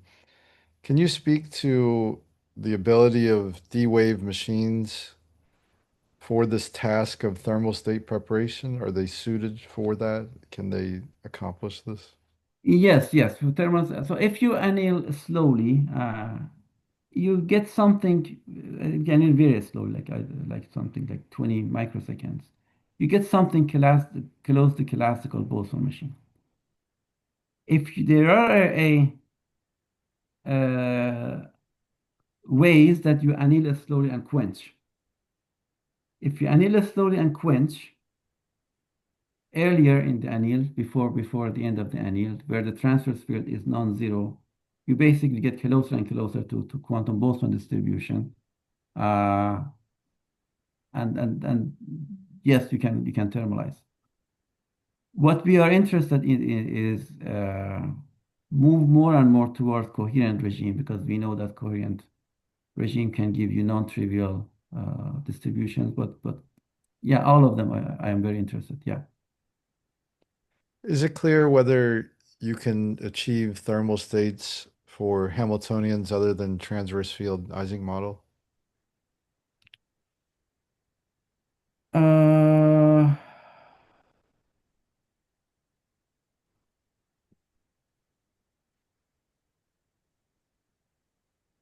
If you So I mentioned this analog digital. Just mentioned that. In the analog digital, if you use rotating wave approximation, that would give you XY model. So you can have an XY model plus Z bias, and XY couplers basically are the graph of the qubit. Yes, you can do that, but in a different regime, not in annealing regime. Thank you. You're welcome. Thank you. Okay, so Mohammed, may I ask whether you will stay for the discuss session? Sure. Yeah, sounds good. Okay, so then we will leave more discussions for after half an hour. Okay, good. So we'll move on to the next speaker, Yadong Wu. Okay, so Yadong, are you there? Yes. Cool. Could you share? Yes, nice. Yeah, Yadong is assistant professor at the Shanghai Jiaotong University, and he has done many amazing works in quantum machine learning, in particular like AI for quantum, and also some continuous variable works. So today, Yadong will talk about learning representations for continuous variable quantum systems. Yeah, Yadong, you can start. Thanks, Wangxin. Thanks, the organizers, for this invitation to give me this chance to present my work. Today, I'm going to talk about how we can use AI models to learn continuous variable quantum systems, especially how we can use AI model to learn the phase-space representations. So by learning quantum states, I mean, there are two ways to think about this problem. So the one way is given unknown copies of multiple copies of unknown quantum state, we want to perform quantum measurements, collect the data that is classical data, and feed this classical data into a classical algorithm, and the output of the classical algorithm is the description of the quantum states, for example, the density matrix of the state. That is one way, like using classical machine to learn quantum states from quantum data. And the second way we think about it is we really have a quantum machine. We feed quantum states into this quantum machine, and this quantum machine learns to generate new copies of this unknown quantum state. That's how we can use quantum machine learning to learn quantum states. I give two examples here. This paper talk about how we can use restricted Boltzmann machine, classical Boltzmann machine, to learn quantum state, to perform quantum state tomography. And the second paper, this one, talk about how we can use quantum Boltzmann machine to learn quantum states in this second manner. So here, since my research is more about how we can use classical AI models to learn quantum states, so I will focus on the first perspective. I will talk about how we can use AI model to learn to reconstruct quantum states. We can divide this topic into two different ways. The first one is we use AI model to explicitly give the description of the quantum state. That is, the output of the AI model is to give the density matrix or wave functions of the quantum states. But as we know, when the size of the quantum system becomes large, the memory you need to as well as the computational complexity exponentially increases. So it's hard to find a scalable approach to give explicit description of the quantum state. So we need the second approach, that is to implicitly learn the quantum states. We can further divide this implicit state reconstruction into two ways. The first one is we given some measurement data, for example, some measurement statistics over a small set of measurements basis. we want to use the AI model to learn to predict the outcome statistics, so some different measurement bases. And I list several related papers on this topic. And that's what I'm going to further talk about in this talk. And the second way is we can use a generative model to learn to produce new copies, new measurement samples of the same measurements used in training. That is, given some measurement samples, outcome samples, we can use a generative model, for example, a Boltzmann machine, to learn the underlying probability distribution.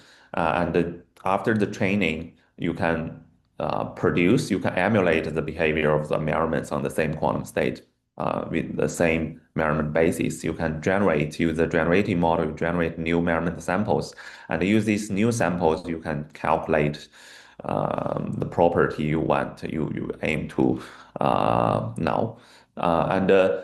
These topics,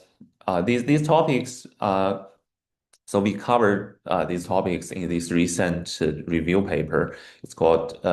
It's named Artificial Intelligence for Representing and Characterizing Quantum Systems. In this paper, we talk about how we can use AI models like machine learning models with theoretical guarantees, or deep learning models, or even large language models to characterize quantum states. And specifically today, in this talk, I will talk about how we can learn continuous variable quantum states. So before that, I want to briefly explain what is continuous variable quantum information. Actually, continuous variable quantum states becomes very important these days in quantum computing, because such as the application of Gaussian-Boston sampling or bosonic quantum error correction, they perform important roles in demonstrating quantum advantage and to realize fault-tolerant quantum computing these days. So continuous variable quantum information physically is encoded in quantum harmonic oscillator. So the Hilbert space is not a finite dimensional space; it's infinite dimensional space. You have these fork bases. The photon number can increase from 0, 1, 2, 3 until infinity, and you can have this annihilation operator, creation operator. Either you create a photon or you destroy a photon. So another way to describe, or a bit more beautiful way to describe continuous variable quantum states is this phase-space representation. This phase-space representation originally comes from classical mechanics. That is, to describe a particle, the state of a particle, the movement of the particle. You only need to know the position and momentum of this particle. So in classical mechanics, you can use this phase space. One axis is position, the other axis is momentum, to describe the classical movement of an object. Well, in quantum mechanics, as we know, we can no longer exactly use one point in the phase space to describe the position and momentum, because the uncertainty principle. So it becomes we have this quasi-probability distribution. It's called Wigner function to describe a quantum state. And this figure shows an example that is the Wigner function of superposition of two coherent states with opposite amplitudes. You can see that it's a quasi-probability distribution, because you integral over the entire phase space, the value is 1, but it's not exactly probability distribution, because there are some regions the value of this Wigner function becomes negative. And to better describe these continuous variable quantum states, maybe we can compare it with qubit systems. So as we are very familiar with qubit systems, we have this poly group. And in continuous variable systems, we have displacement operators, that is the analog of this poly group in qubit systems. So given multi-qubit quantum state density matrix rho, it can be spanned over these all the Pauli operators. And similarly, we have given a continuous variable quantum state density matrix density operator rho, it can be spanned in the basis of this displacement operators. So this displacement operator form a complete and orthogonal basis for all the continuous variable quantum states. And the coefficients of this expansion, this trace d alpha rho, is called the characteristic function of quantum state rho, and that's one representation, one phase-space representation of a CV quantum state. And these Fourier transformation of this characteristic function is what we call a Wigner function. That is another phase-based representation, and we have other Q function or P function, but I will skip those. Since we want to learn quantum state, we have to perform quantum measurements on it. Here I show two popular measurements in CV systems. One is called homodynamic measurements. That is, you measure in either in the position basis or momentum basis or a linear combination of these two. For example, in this figure, it's measured in basis. It's a linear combination of this position momentum basis, and each sample when you measure each sample follows this distribution, and this distribution actually is a projection of this Wigner function onto this wall. So every time you sample, you get one real number as your measurement outcome.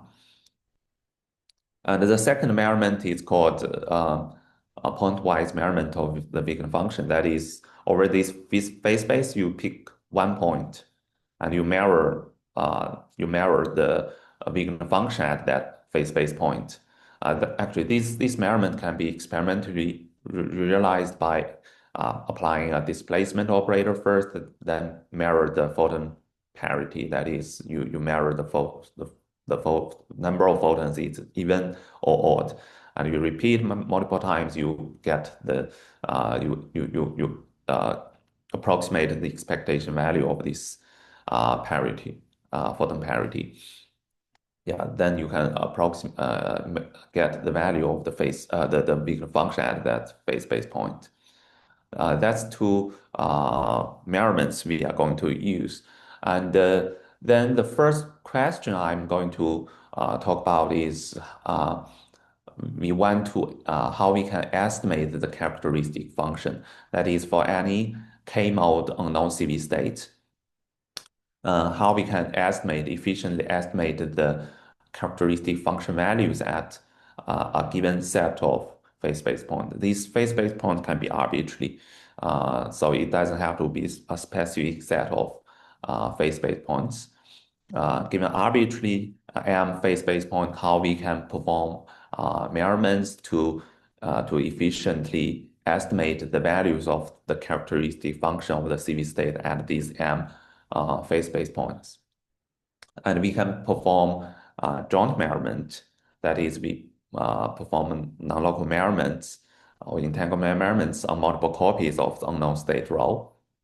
And the goal is we want to reduce the sample complexity, the measurement complexity, with respect to the number of phase space points M. So we want to use as few copies of the state rho as possible. Our result is that for any K-mode CV state, if it satisfies this symmetry, then for any arbitrary M phase space point, we can use these copies.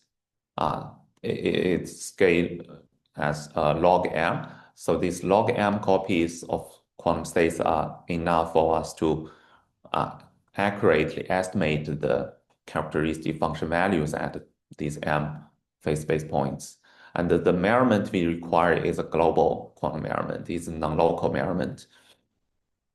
But if we restrict our measurements to single copy homonyme measurements, we can show that the sample complexity scales at least linearly with respect to M. So it means that this global measurement strategy has exponential reduction in the sample complexity with respect to the number of phase space points. How we can achieve this efficient learning of the quantum states? Let me first change the goal of the learning task a bit. We think about how we can estimate the value of this product 0 alpha conjugate. And to estimate this value, so we use this fact that the commutation of this d alpha d beta equals to this value times d beta d alpha. So it means that any two arbitrary displacement operators, they don't commute. But if we consider d alpha tensor d alpha conjugate for any alpha, they commute with each other. It means that on two copies of quantum state rho, we can simultaneously measure this d alpha tensor d alpha conjugate. Actually, we can propose such measurement setting, and this measurement setting is experimentally feasible. So people can, experimental physicists can implement such experiments in their labs. That is, given two copies of quantum states, they first go through a balanced beam splitter, and at one output I perform measurement on the momentum, and the other output I perform the position measurement, homonyme measurement. And then we can, I just plug in the values of the outcomes x and the p into this formula, or this one. Then for any arbitrary phase space point alpha, I can calculate, if I perform n sorts of measurements, I can use this expression to approximate the value of the product of 0 alpha times 0 alpha conjugate. And we can show that we can use only log m by using the union bound. We can prove that by using only log m copies of the quantum state rho, we can accurately estimate the product 0 alpha conjugate at arbitrary m phase space points. And if we further assume that 0 alpha equals 0 alpha conjugate, it means that this quantum state satisfies this symmetry. Actually, this symmetry is very popular. It's very common for useful quantum states. And we can use only a log m copies to accurately predict the 0 alpha square. And this value is a complex value, 0 alpha. So its square is a complex value. And if we want to know the value of 0 alpha, we take the square root, we will get two solutions. And these two values are different up to a sign. So the problem to estimate 0 alpha is reduced to efficiently estimate the sign of this square root.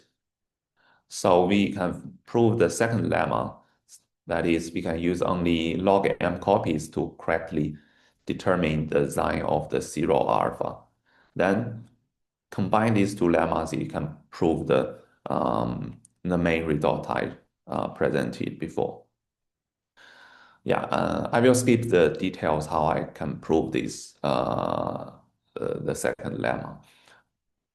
Okay, and that's the first result.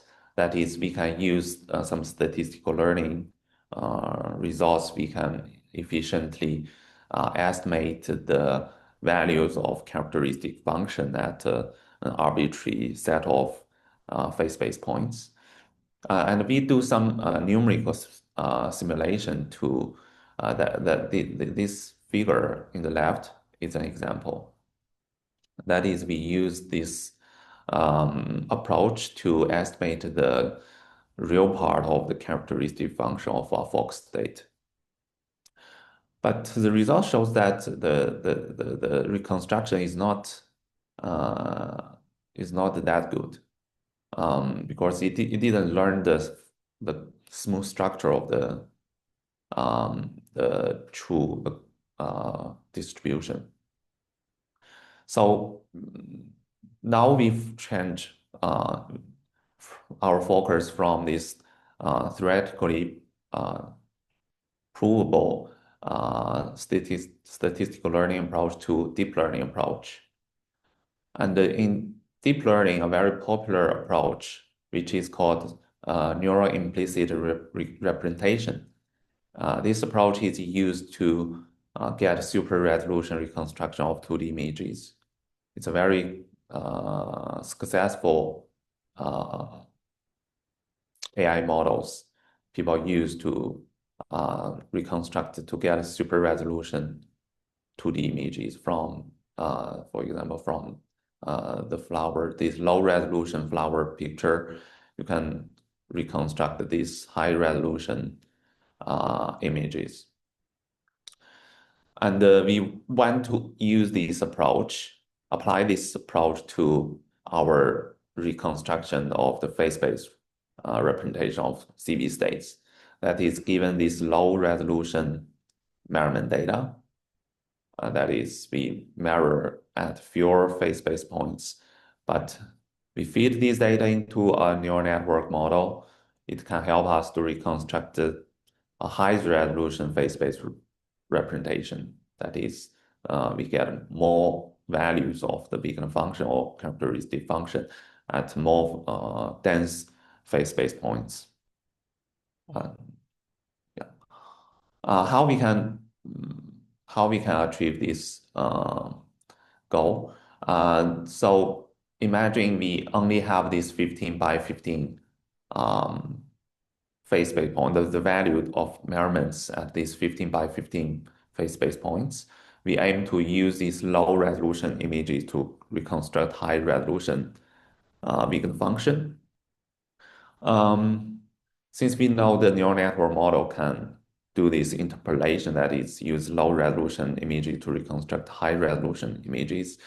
So we need to first get some even lower resolution data. That is, we try to downsample these 15 by 15 images to get some 7 by 7 or 5 by 5 images.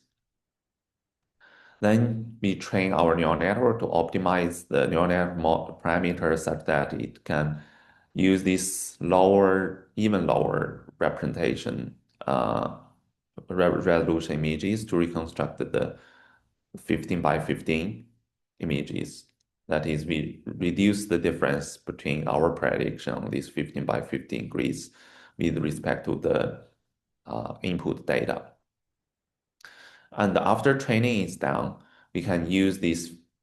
Now we can use the 15 by 15 image as our input and ask the neural network model to give a high resolution. For example, give the prediction of phase-space representations at 81 by 81 phase-space points.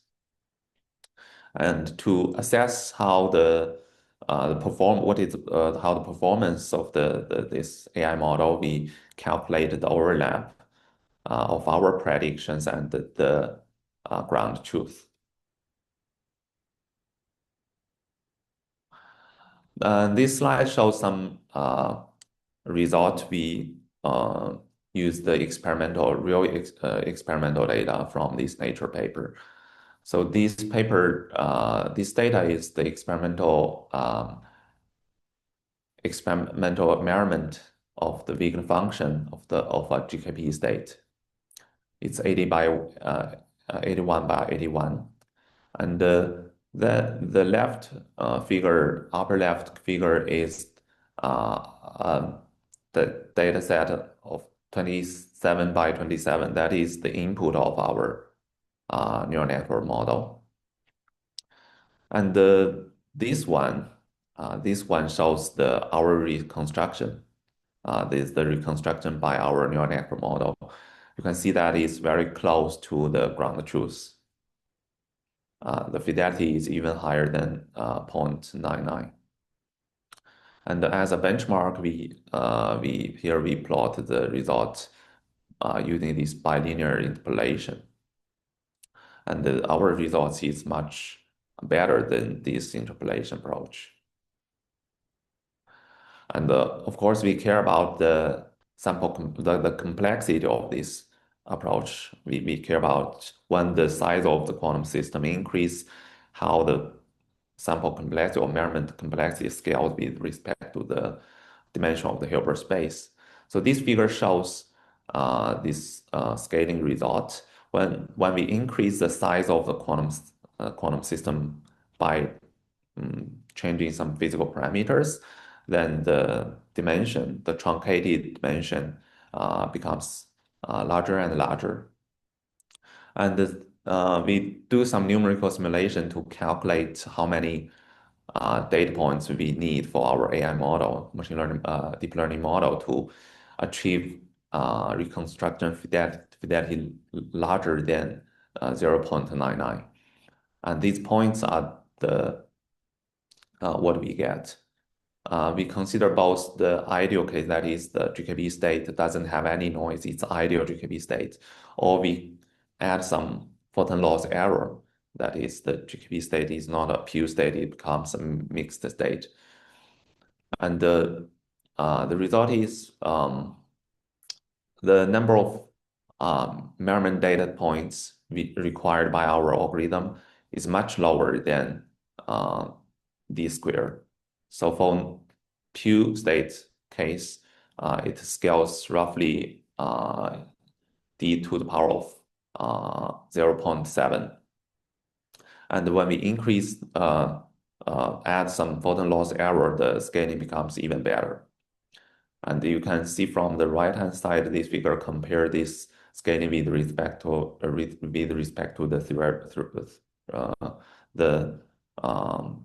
theoretical approach. We required d squared data points to get information complete measurement basis to fully reconstruct this Wigner function.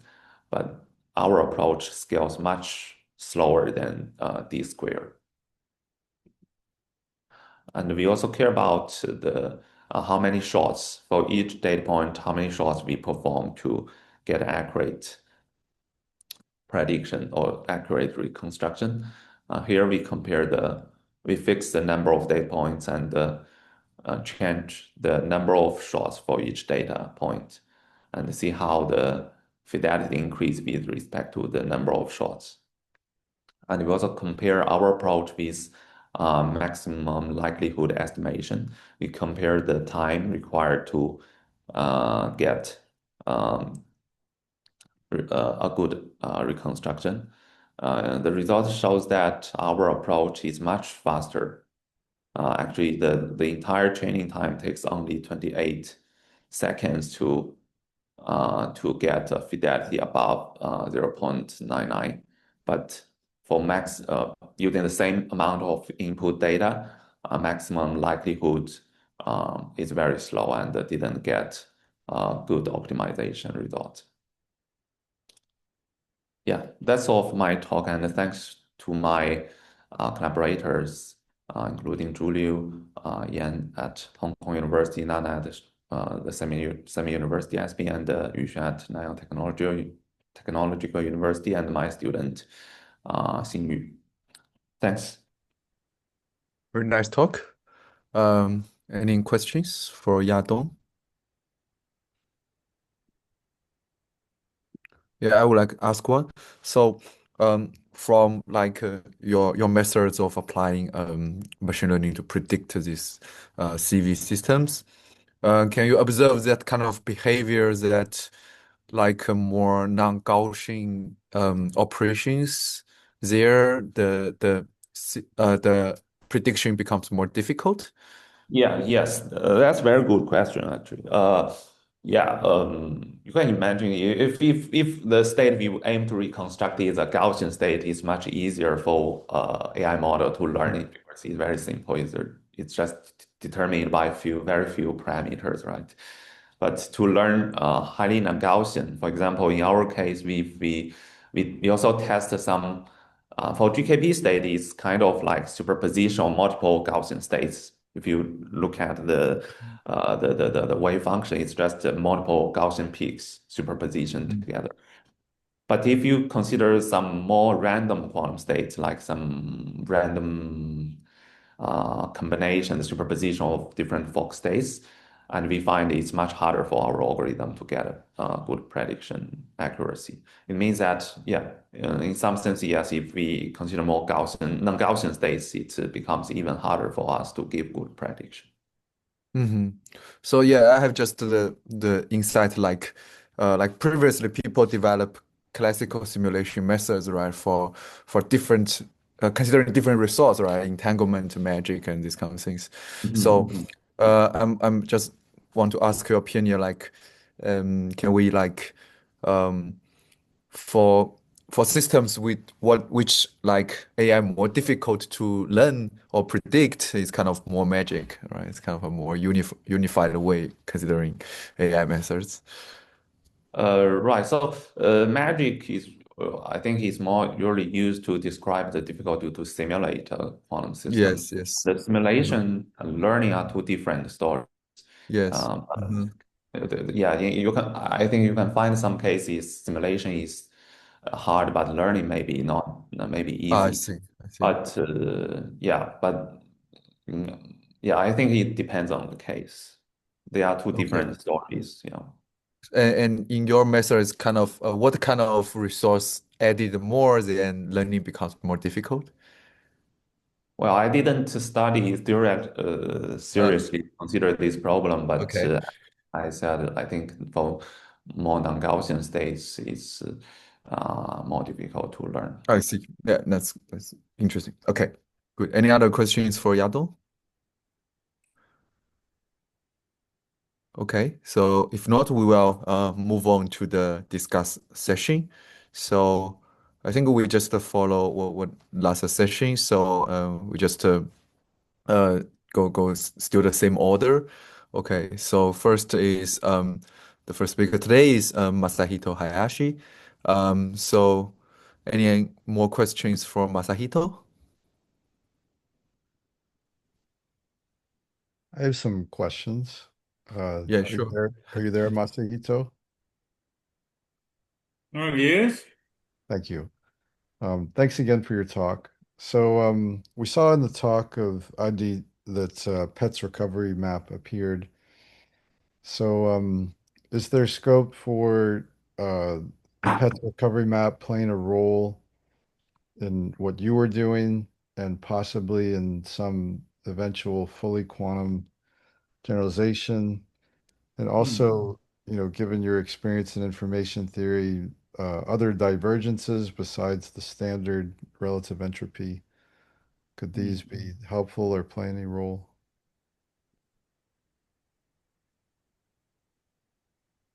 I don't understand what is your question. So, Uh, there's two questions. mm, Do you foresee a role for PET's recovery map in your approach? And the second question is, the possibility of other divergences besides the standard relative entropy. I don't understand, but this is my slide. So, this one. So, mm,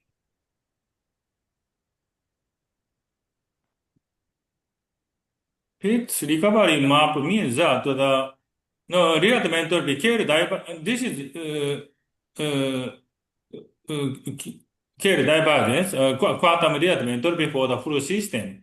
And taking partial trace, we have this one. So then if you remove this minimum, we have some inequality. This is smaller than this one. And when we have some equality, so this equality means that it is enough to consider PET recovery map. So if we choose this guy equal to the some conditional state is equal to this one, so then we have equality. So that is who added to the paper, added to talk.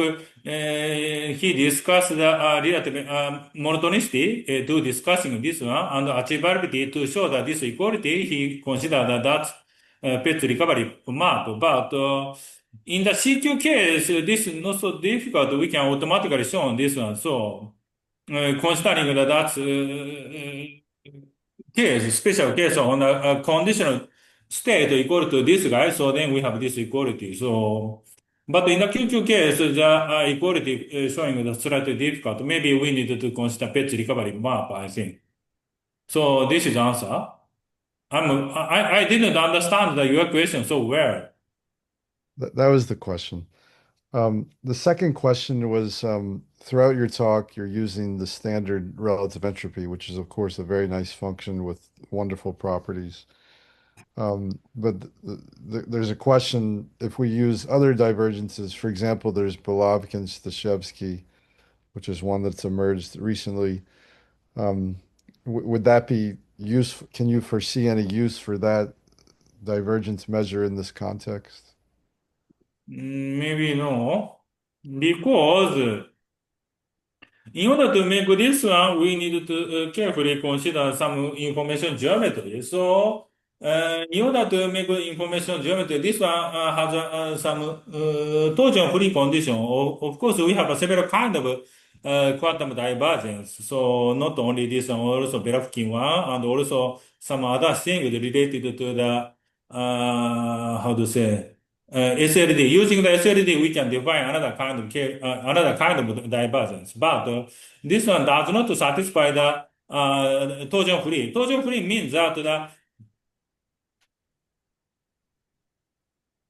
ちょっと困るんだけど。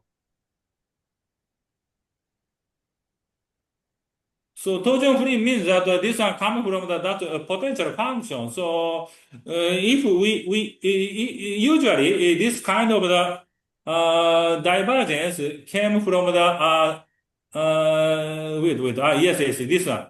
Using this one, we can recover this divergence system considering the Bregman divergence. This is the complete function. But to recover in that way, we need some conditions. So the divergence has torsion free. Torsion free means that there is some, how to say, quite difficult, slightly difficult one. So torsion free means that defining that kind of divergence does not depend on the path. So I think the Belafkin divergence does not satisfy that condition. Only this omega divergence satisfying this one. So quantum extension does not work in other case. So this is somehow problem. Usually the state estimation related to the SLD. So that's kind of the omega divergence has a different Fisher information. So this is quite a difficult point. Thank you.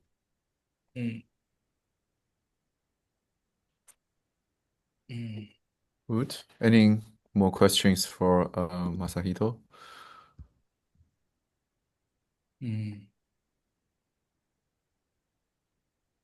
So for may I ask a question, like for the alternative optimization step, I think mainly use the gradient descent method and how you obtain these gradients, considering like for rho and sigma on real quantum hardware, if we hope to do that. This result borrow from their result. Because once we have a M step, the model is equal to the fully visible Boltzmann machine. So this one is Okay. already studied by this guy. So I didn't the technical detail of this paper. So please read. Okay. Thank you. Okay. Good. Okay, any more questions for Masahito? So now I'm revising the current papers. Current version, archive version does not explain this one. now I will submit this within this week. So I'm very sorry. So sometimes collaborator works quite slow. So very sorry. Okay. I'll read this paper. Yeah. Okay. Good. Okay. So yeah, if you have questions in your mind, you can also text in the Zoom. Okay. So we'll move on to Adit. So any more questions for Adit's talk?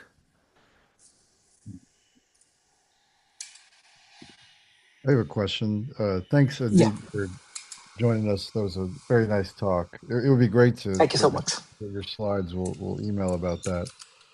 Yes, In your talk, it seemed like the notion of conditional independence came up a lot, right? yes, And so that brings to mind conditional mutual information, which in the quantum case is a measure of conditional independence.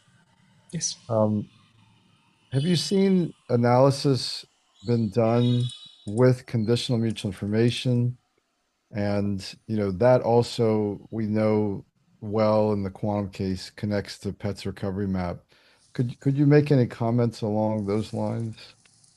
So, two things. The conditional independence like we need the conditional independence only because you are unable to exactly compute rho theta, the model. Uh, there are, even in the classical case, Boltzmann machine is an example where you cannot compute p theta. Now, if in the LVM case, there are famous examples of LVMs, probabilistic LVMs, where you can compute p theta properly. Hidden Markov models is an example.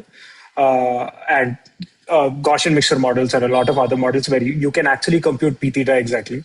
So in those setups, you do not need the conditional mutual information at all.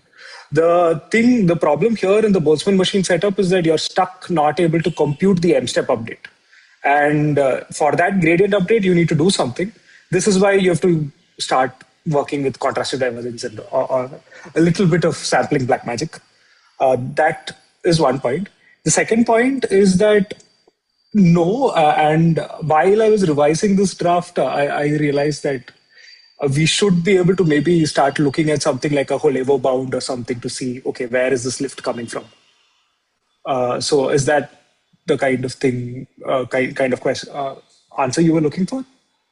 I've not personally seen an analysis of this kind.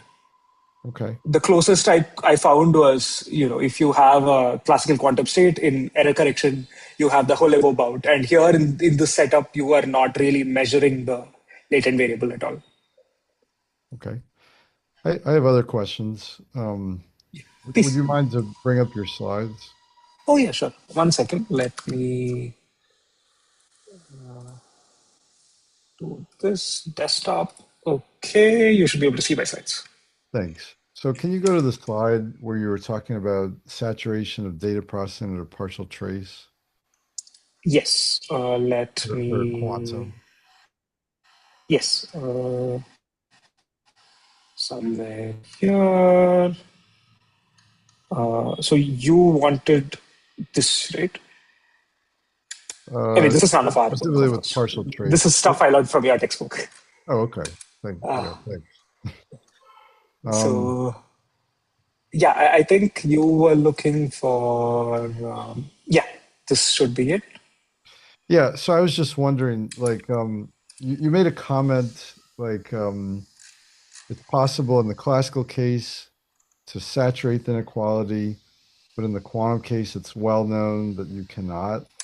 And Yeah, so this is again. Sorry, so the question is that related to entanglement? That was the main thing I could think of, like the difference when you have a Yeah, I think so. You will be able to say better because one of your bounds also come here. But so what helps us in the sufficient conditions is that you have these commutativity relationships which basically kill off the entanglement within the visible units. And also, I believe, though I'm not exactly sure, significantly curtails any entanglement between the visible and hidden units. So in that setup, when you have these commutativity relations going, then you can exactly maximize it. One example being the CQ models. But otherwise, what I noticed is that empirically, even if you have the patch recovery map being a density operator, so it's not trace deficient anymore because rho v is faithful. What happens is that you get a patch recovery map, but the patch recovery map doesn't partial trace back to the eta v that you're calculating the patch recovery map for. So it's quite likely because of entanglement, but I don't know for sure. It's for me, when I look at it mathematically, the obstruction is coming from some commutativity condition, which is why these sufficient conditions popped up. But the interpretation could quite well be that there is some entanglement issue popping up. Okay. These conditions do curtail entanglement in some sense. Yeah. It seems like in your work, you were using the exact conditions for saturation quite a bit, but we know a Yes. lot of things about like approximate saturation. That doesn't seem to play a role. Is that right? Yeah, so in this setup, I wanted to give guarantees about. So the guarantee in the classical EM case, why classical EM works so well, is let me go to the EM slide. Is this condition that so you have two inequalities, of course, coming from the data processing inequality. But if you can say that one of them is always equal, then you can guarantee that the log likelihood always increases.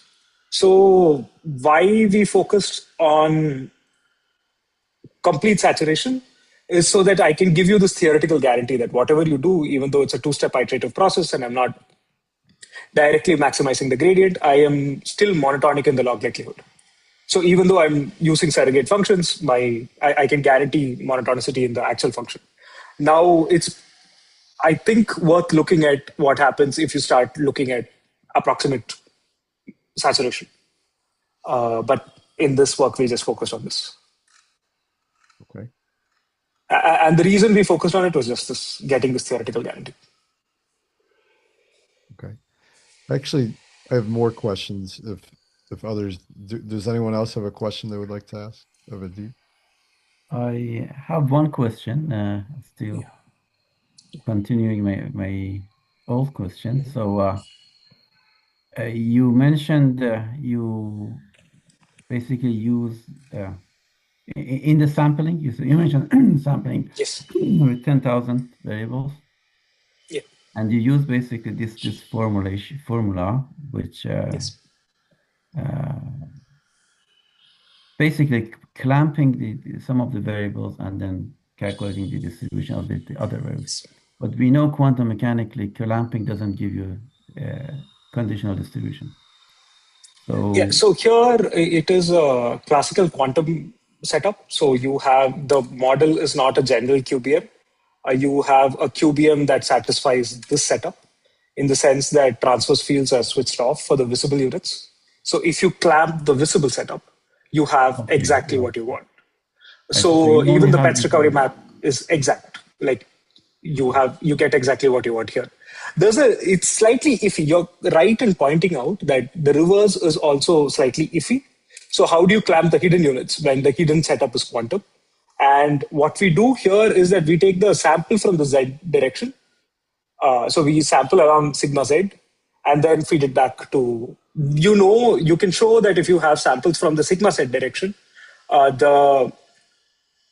provided you're fixing those samples, the visible units, which are entirely classical, will also be conditionally independent, and you can just use your standard Boltzmann machine contrastive divergence setup.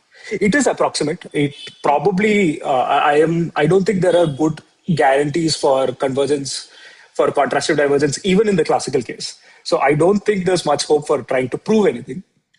This is just, an approximate scheme that seems to work.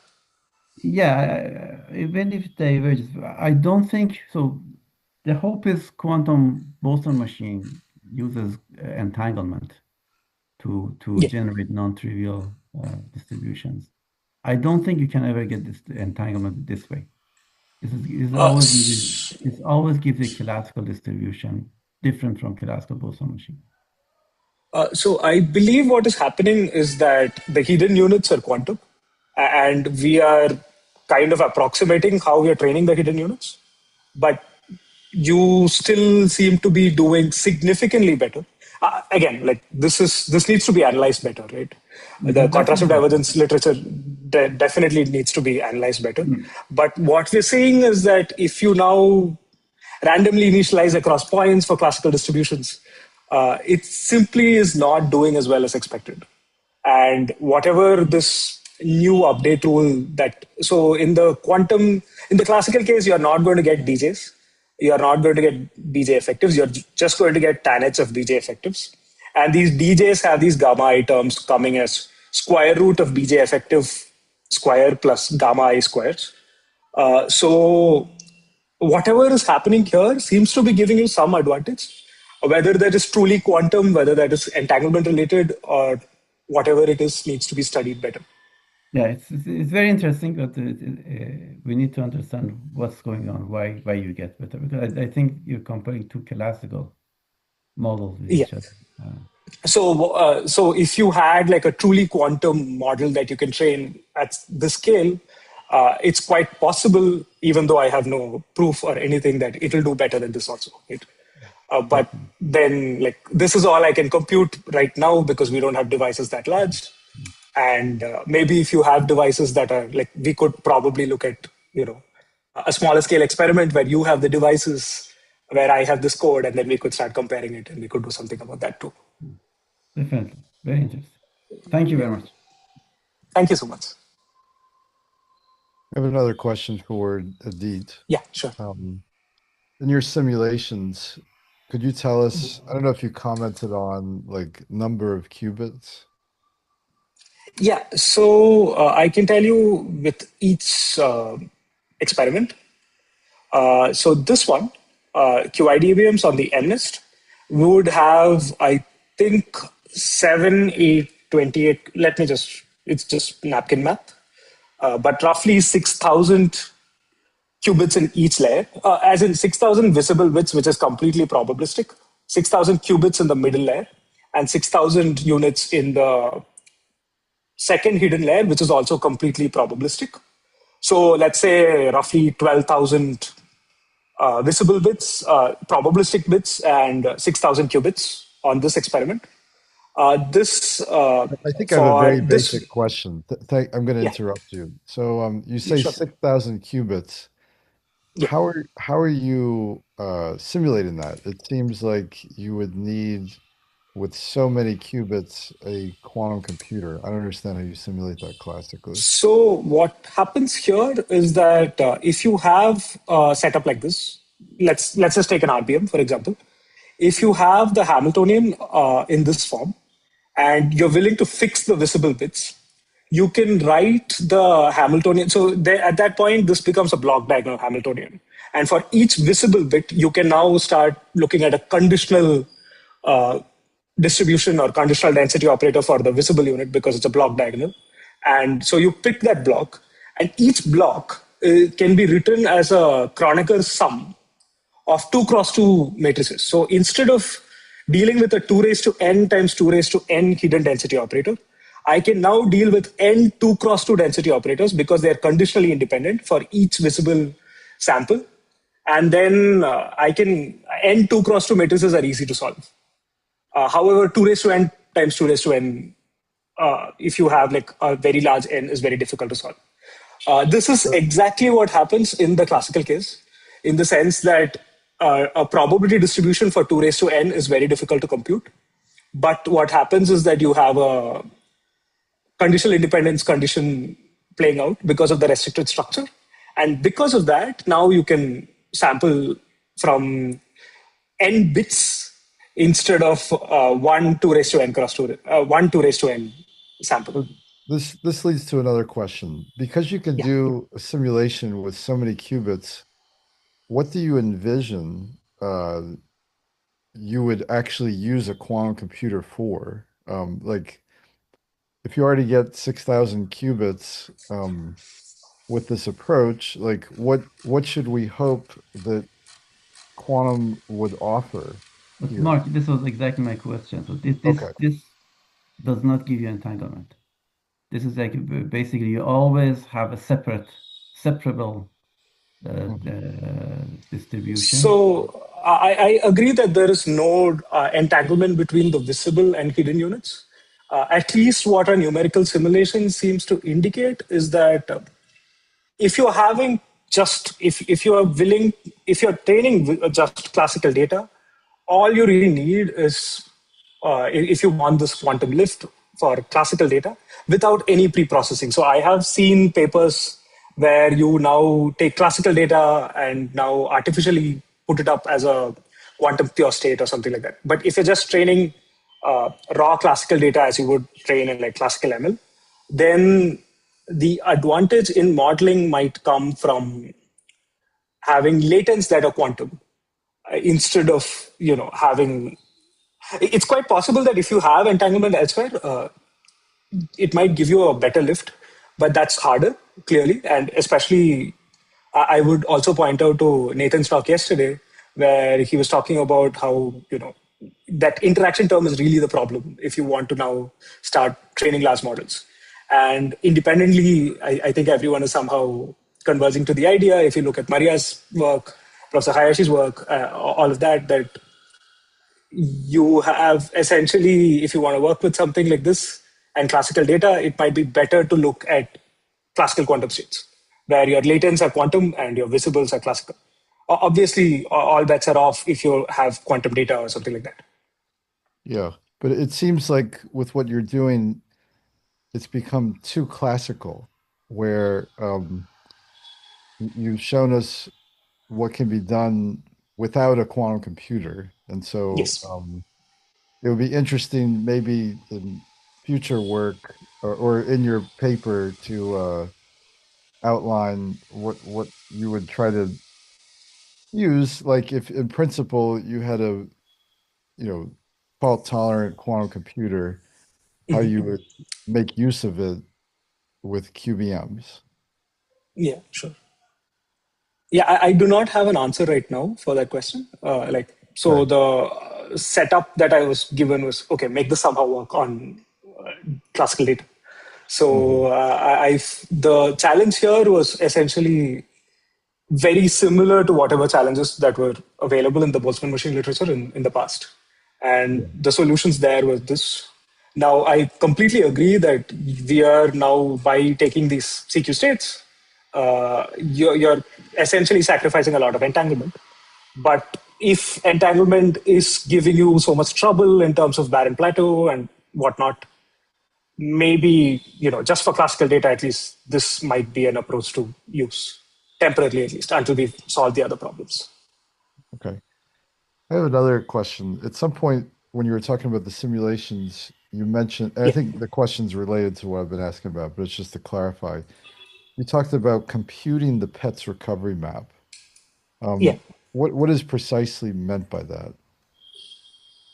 So here, if you have the EM algorithm, this E step, if the model satisfies the sufficient conditions, is going to be, so what you're essentially given is you're given eta v, you're given the model, rho theta, and you're given, okay, let me go to the monotonicity slide. It's probably easier to, maybe, yeah, okay. So typically when you talk about the PET's recovery map, you're given eta and rho theta, and then you take the partial trace and you ask if you can recover it. But in this setup, what you have is that you are given the model, you're given data, and you're given the partial trace of the model. What you really want, because you're now trying to maximize this term, where eta now starts playing a role, is you want to compute eta so that this term, this RHS saturates this inequality. And the solution is that if you take the solution here is that if you compute the PET's recovery map of eta v with respect to the partial trace and the model rho theta. So the PET's recovery map always needs two things. One is the, okay, where have I defined the PET's recovery map? I think I follow what you're saying. Yeah. So you're kind of solving an inverse problem. The PET's recovery map asks, can you exactly recover it? And in this case, you're not really recovering something, but like the PETS recovery map is also an information projection onto the set of all density operators that partial traces to eta v. So if you have an information projection of the model at state rho theta to the set of all density operators that partial trace to eta v, the answer seems to be this, but instead of omega here, now you can put eta v, and instead of n Hermitian, you can now put tensoring with the identity, and n of rho is now going to be the partial trace, right? Yeah, So I guess I'm wondering, I'm going to interrupt you again. I guess I'm wondering if Yeah. there's a role for a quantum algorithm to realize the PETS recovery map. We had a paper about that, I think, in like 2021. Oh, absolutely. So why we're so happy with this formulation is that this is going to be extremely, if you want to actually compute this on a classical computer for a large enough system, this is going to be extremely hard because now you have to calculate these square roots and all of this is just messed up. So if you want to actually run this properly for a very large system on a computer, it's much better if it's a quantum computer because this is a very bad thing in general on a classical computer. Okay. Because these square roots are not easy to compute. You will at some level have to start computing eigenvalue decompositions, and that's a lost game very quickly. Thanks. Yeah. Any more questions I can answer? That's good for me. Yeah. Thank you so much for the questions. Yeah, really great. So good. So next we move on. More questions for Mohammad Amin. I have a question. So I've seen a bunch of papers recently talk about simulation of quantum annealing using RBMs, mostly like classical RBMs. And now we seem to have some quantum RBMs that can also scale. So what are your thoughts on like simulation experiments using RBMs for quantum annealing? So depends on what you mean with simulation of quantum annealing by RBMs. When you sample from a QPU in one basis, which is that basis, you can always train an RBM or any other models to learn the distribution. But that doesn't mean those models can sample quicker or faster than the QPU. So it is always that question. If you can perform measurements in other bases, which is the role of this analog digital quantum computing that I mentioned, then RBM cannot simulate the distribution. Thank you for the answer. You're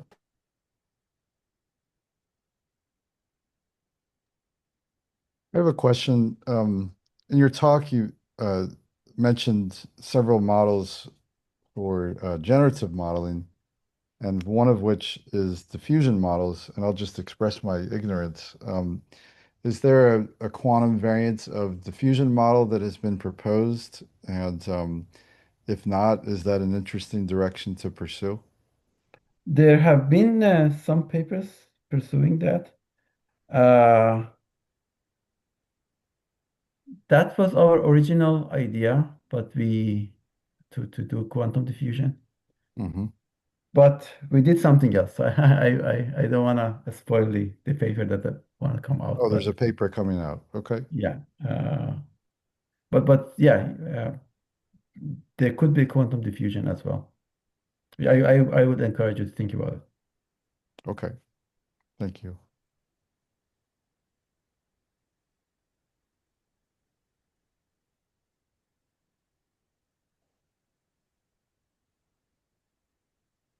Any more questions for Mohammed?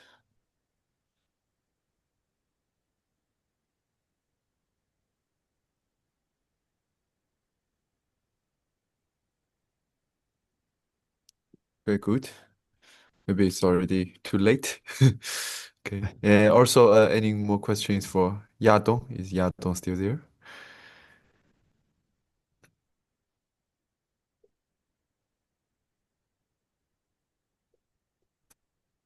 Okay. I don't think Yadong is logged on. Am I wrong? Yeah, I think he already left. No worries. So, overall, any more questions for the or free questions to discuss? Anyone have more questions to discuss?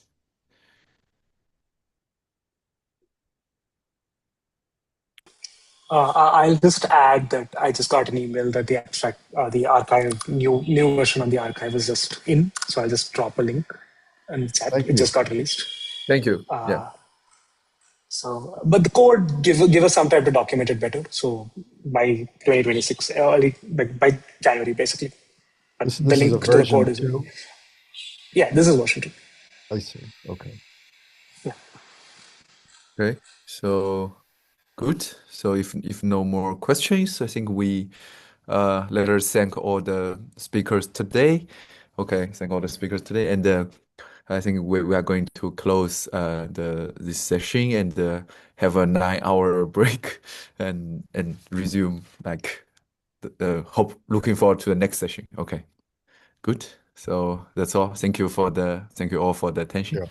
Thank you, Yeah, Masahito, Mohammed, yeah, and Adit. It was really great. Thank you very really much. great. Yeah. See you after 9 hours. Okay, see you. See you.